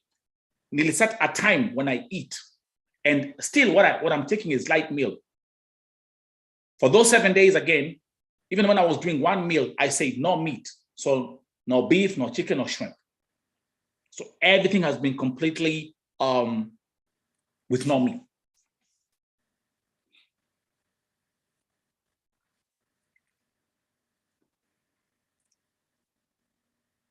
And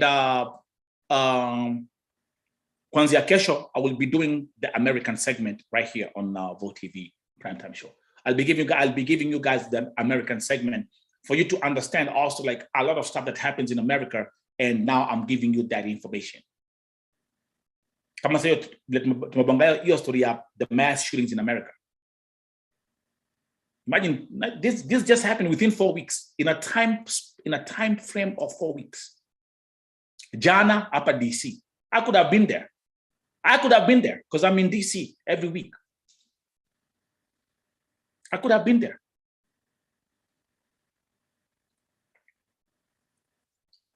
I got a six-pack, man. I got a six-pack, man.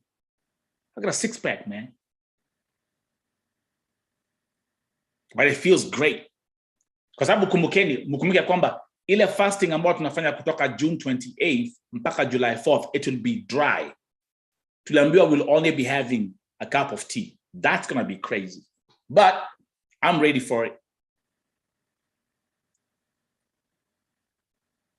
Like this itakuwa naingia live stream. Ntalemewa. Hiyo 7 days. Itakuwa naingia live stream. Mtaka 7 days bila live stream hapa YouTube. Simtaboeka.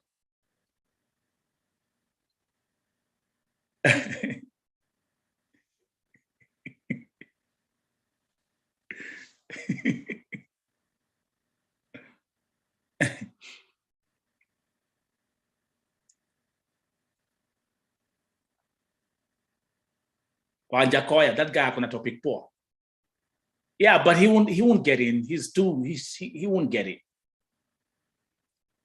And by the way, you see, upper America, so many states, America will legalize weed 2-3 years ago. So it's a big business in America.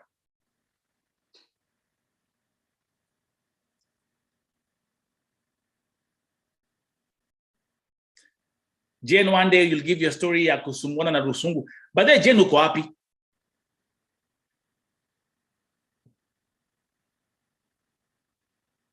Jane uko wapi? Jane M uko wapi? Where are you located? Nere show me. Jane, where you at?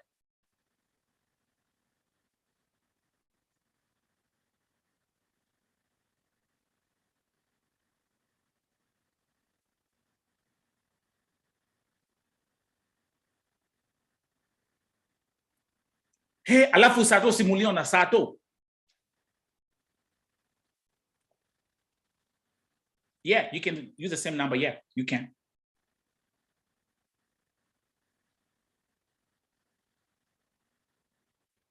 Jerry, you can. You can come. We're good, but it's just crazy that these mass shootings are now like all over the place. Jen, you copy?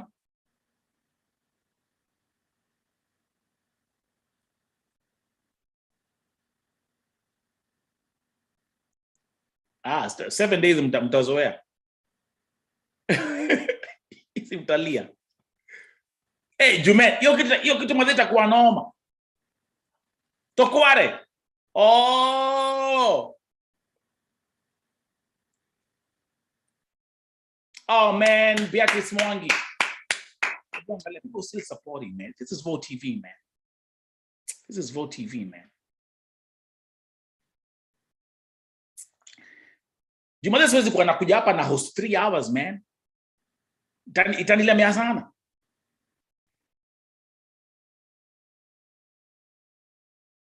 Kasheni weko. Jena ko wapi? Are you in the US for real? You have to pay those dollars, but accent there. Yeah. Jenu ko wapi? Where are you at? Utafanya ningia commercial. Please tell me you're in the US. Hawajakuwa hawezi ingia 2022. It's too early for that.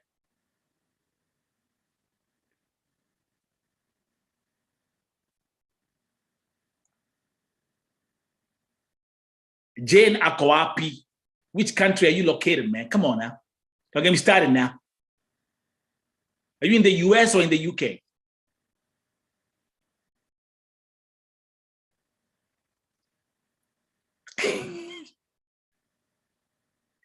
Oh, United States of Kiabu. Oh, okay. Sawa. Oh, okay, I got you. God damn. You ain't in the UK, man? God damn. Yeah, but UK, listen, UK, you speak different English. Oh, can I have a cup of tea? Can I get a cup of coffee? Eh? Your teas are too loud, man. Get out. Come on, man. Come on, man. But I work for a New York company remote. Yo, listen, man, you speak. Oh, okay. That's what I'm talking about. Oh, you work for you work for a New York company, man. Listen, so how do you speak on the phone? How you be like on the phone? Huh? East Coast? How you be like on the phone? You talking on the phone? They be talking, asking me questions on the phone. What you be saying on the phone talking to you? Ah, Rashedi. Nipate namba yako nikupigie. I like to hear you sound on the phone talking from the East Coast? Okay.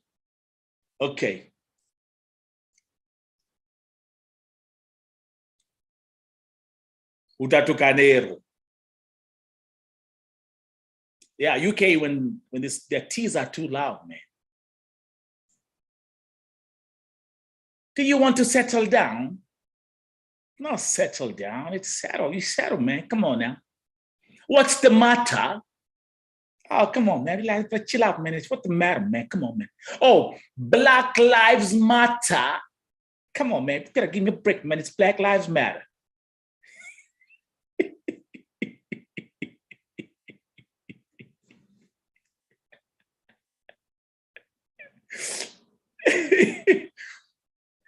JD. Black Lives Matter. To the Black Lives Matter. Talk about Black Lives Matter, man. Talk about Black Lives Matter. Talk about that UK English. Talk about, man. Get out of here. Jeni, leta namba yako. Jeni, andika namba yako nikupigie simu hapa saa hii. Tukusikie live. Inaweza kuwa kama show break poa sana. Pin number. Nakupigia na WhatsApp. Come on, man.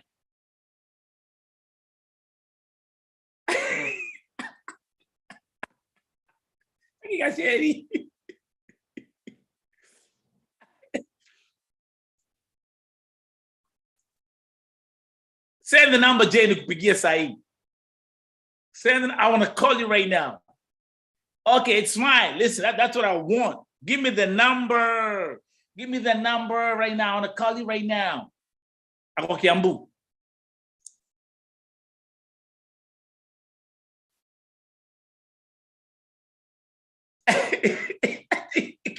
Gonna crash my kiss.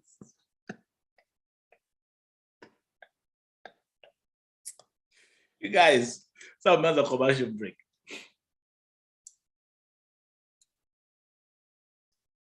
Let me see who we got. Jen, make sure to pin number. Go hold it. Wake up, go hold it. Even nasema mambo za nini.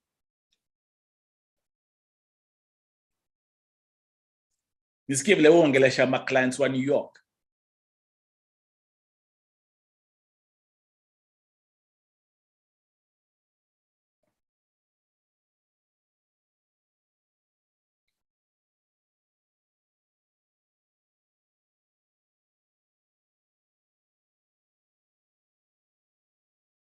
Gasheni, tuma namba hapa.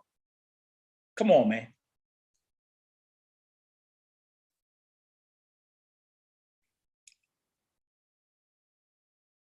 So, guys, kama tulivyo tumeagree, kesho will be here at we'll be here tomorrow. Our primetime show at 9 p.m. And then I'll give you again more updates about my Vote TV media partnership deal here on YouTube.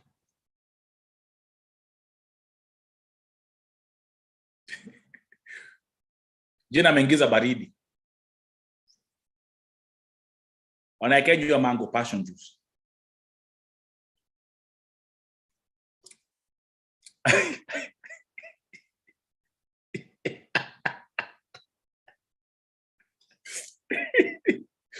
Nere Sony.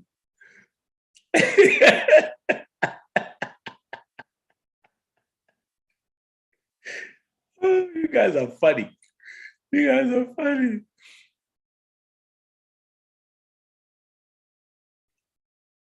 Okay.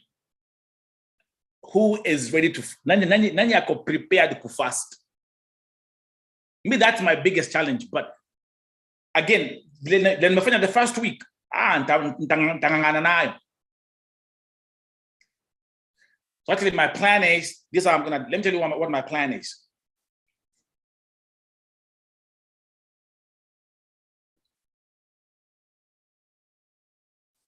You have a US number? Yeah, give me the US number.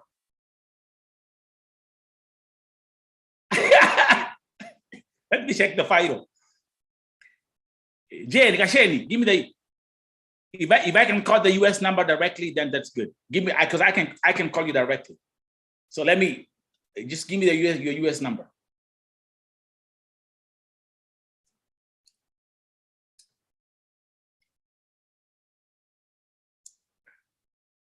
You got caught anywhere to see what.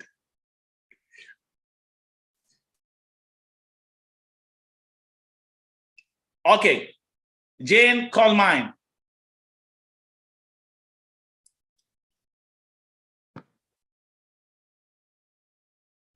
Okay, Jane, +1 571 440 9199. Call that one.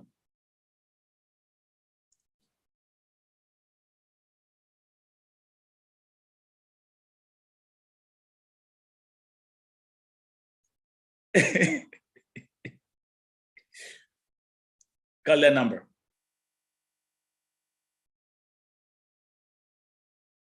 Jane nimekupatia. So call that number. Hey, Jackie, hiyo itakuwa noma.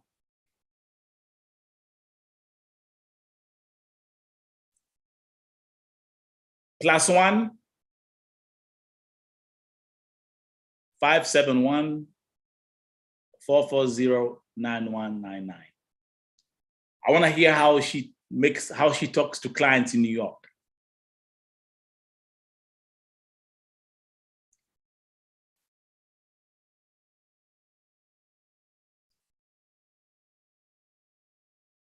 I'm waiting. Come on, man. Come on, man.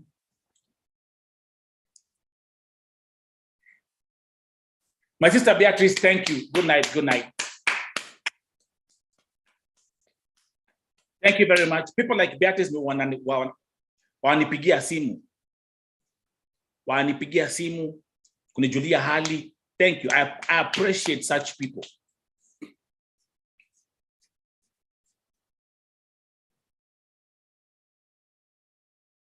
Jenny, una comments, upige simu, ndimwekere dohore. Call.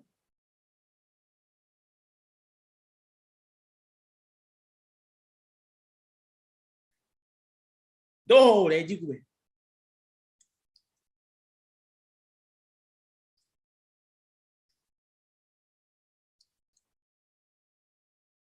Come on, man. Yeah, call. I gave you the American number. Call.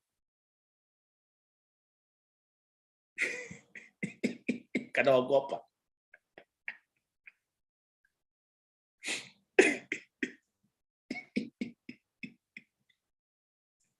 Kwani call inakuja kesho kutwa.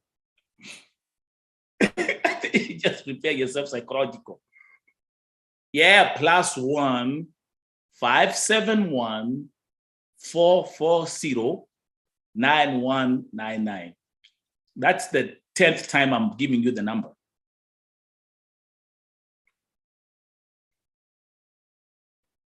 Since you can make the American call, so go ahead. I want to hear this.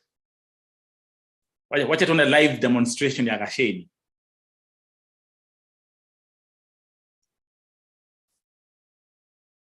Na kuna watu wengi sana Kenya, actually they are doing a lot of online jobs like kuandika, whatever for American companies.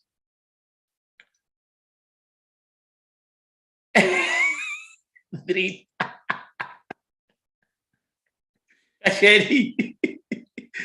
So now we are at 3 for Neresoni. Itakuwa ni foursome.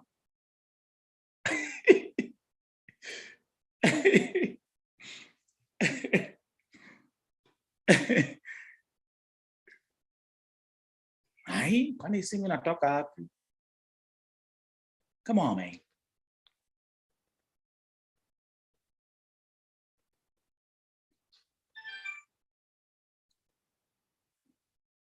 Hey, hello. Hi. Hey, how you doing? Great. Awesome. Hey, listen, man, you got headphones on? Hi, who is this? No, you got headphones on? Yes, I do. Yeah, because I can hear the echo back there. So what you doing? Can you hear me? Yeah, what you doing? Yeah, what you doing? I'm in audit. I'm an auditor. You're what? Internal auditor.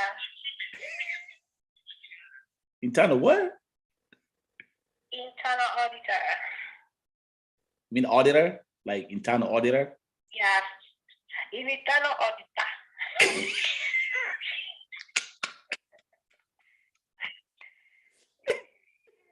Kasedi. Stop laughing. Oh, you're leaving.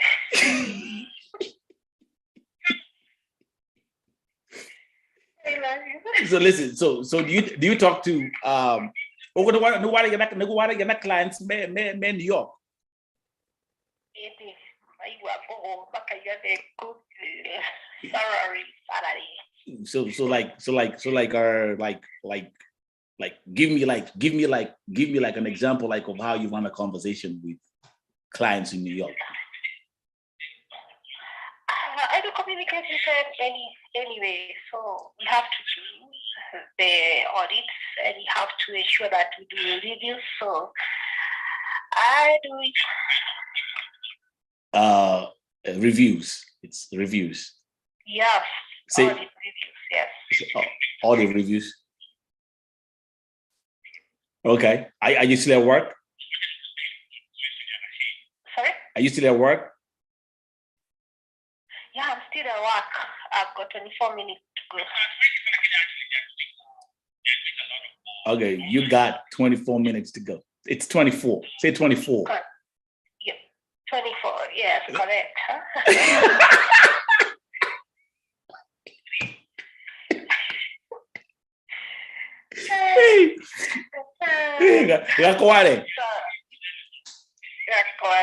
Listen, man, you got 24 minutes. You can see you got 24 minutes left to go, man. Then you can go home. Yeah, 24 minutes to go home. 24 minutes to go, man. Yeah, listen, man. Kashani, are you single or you taking? Always ensure that you got this right when I'm working so that I enjoy the work, right? You enjoy the work. Listen, I'm asking you a question. I'm asking you whether you single or you taking. Oh my. I'm a mother of 2 beautiful girls. So you taking. And I have a cow that died last. Oh, goofy.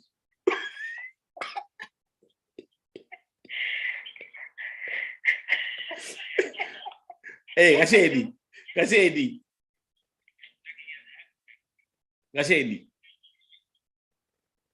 Hello? No, I can't hear you. Come back here. Come back here. I can hear the YouTube. Playing. I can hear the YouTube playing back there. Come back here. Oh, I'm here. So I'm asking you, are you single or you taking? No, I'm taking. You taking, you got 2 kids? God damn it, that's too bad. But I have sisters now. You guys, how many you got? How many sisters you got? I've got 2 sisters. 2 sisters, man. Are they single or are they taking? No, they're single. Okay. Kiambu? Okay. Oh, you know what? By then, I'm also from Kiambu. Which side of Kiambu? Listen, should I rap for you? Oh no. In Kikuyu? Yeah, Kikuyu, yes. Kuya is mapo, lise doga dakina mapo, lise etagwa beshara dia dagawana, horwa besha dia dagawana, Kainela from Kia. That means I'm about to guess what you got. Mic check. 1, 2. Okay. So now do you understand where I'm from? Yeah, you're from Kiabu, UK. Kuya is mapo, lise doga dakina mapo, lise etagwa beshara dia dagawana, horwa besha dia dagawana, Kainela from Kia. That means I'm about to guess what I might just do. Mic check. 1, 2. So anyway, Gasheni, thank you very much. Thank you very much for tuning in. And by the way, Paul Lesana nimecheki some stuff umekokiandika and man, it's so much going on. I saw you have someone having meningitis. I saw someone else Duarisio. I have to bury 2 this week. Oh my goodness. Paul Lesana. Tomorrow and on Wednesday. Yes, but anyway. Oh my goodness. It's life. I'll save this number and then talk with you. All right, thank you. Thank you so much. Okay, good night. Good night, bye. Okay. Wow. At the end of the day, I wanted to give you the moral of the story. Jena amekuwa akiandika vitu mingi ambazo zina happen kwa familia yake. So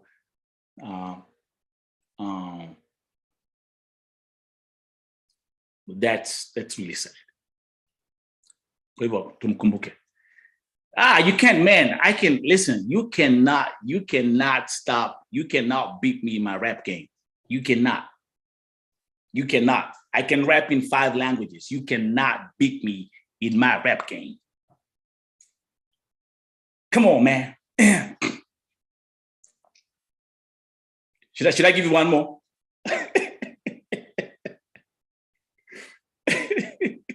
That's why more.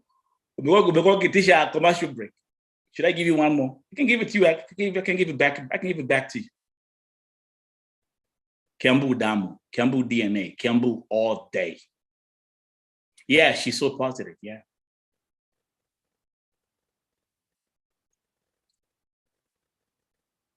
She's so positive.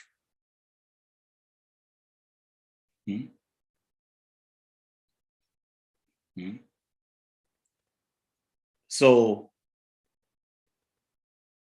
goofy.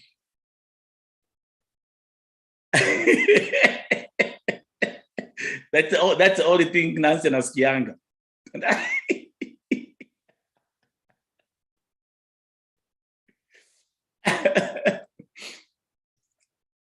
Kiambu all day. Kuya is my po, lise dogada kina my po, lise etago biashara dia dagawana, ohorwa besha dia dagawana, K-Nela from Kia. That means I'm about to. Guess who you gonna run to? Mic check, 1, 2. I get a track like a cool you flow. Talk about paper, to me, bro. When it comes to paper, I hustle hard. Talk about paper, I hustle hard. I got a Volt TV, I got a clothing line, I got a leak line. Use your mind, I'm one of a kind. You must be blind, endorsement deals running through my mind. Never get high on your own supply. Once to base, when the homie cry, who am I? I'm just a fly. Can move forever until I die. Can move forever until I die. Check it, can move forever till I die. Check it, can move forever till I die.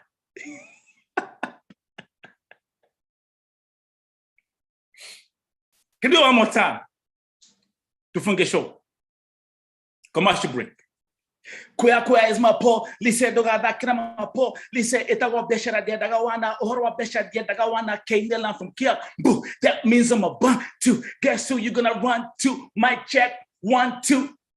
I get a track like a cool you flow. Talk about paper, see me, bro. When it comes to paper, I hustle hard. Talk about paper, I hustle hard. I got a Volt TV, I got a liquor line, I got a sneaker brand. Use your mind, I'm one of a kind. You must be blind. Endorsement deals running through your mind. Never get high on your own supply. Once a base, seven, the homie cry. Who am I? I'm just a fly. Can move forever until I die. Chick can move forever until I die. Chick can move forever until I die. Chick can move forever until I die.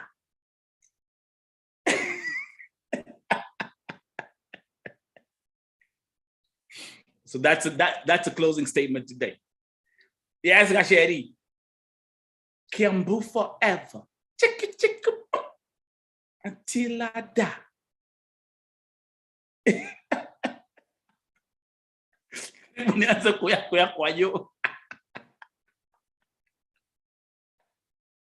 So there you go. Limampatia. The commercial break. California. California Hajarara. Yeah. That means I'm about to. Guess who you're gonna run to? Mic check, 1, 2. I get the track and I can cool you flow. Talk about paper, see me, bro. When it comes to paper, I hustle hard.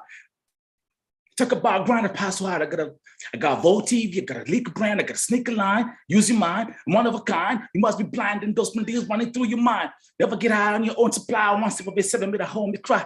Who am I? I'm just a fly. Can move forever until I die.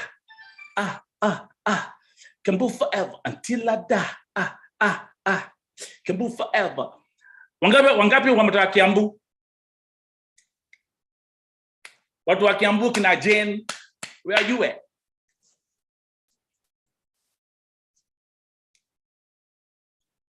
Watu wa Kiambu mko wapi?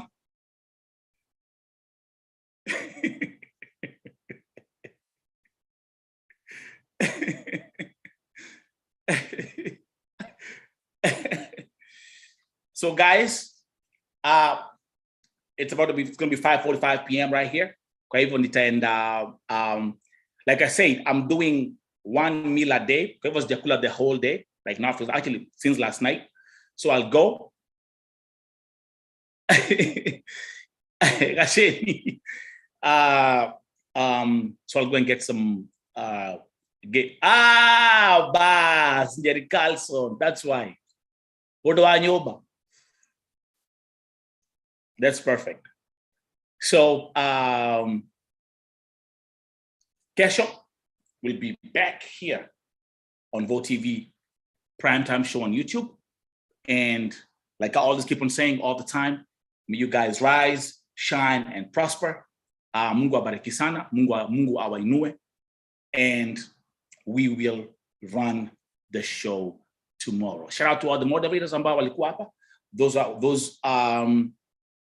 Those who stood with our sister Lima Joshua. Again, thank you very much. She'll be back here tomorrow for part 2 of the interview, only at VoTV. Again, thank you very much for testimony ya Edith Nafula. Thank you very much. Mumejionea yale ambayo ametuambia leo. And like I said, the main hashtag for the day was Hakakohoi Katira Korora. That's such a beautiful testimony. See you guys tomorrow. Yours truly, Nelson Mike Medamo Morioki. Mbarikiwe sana.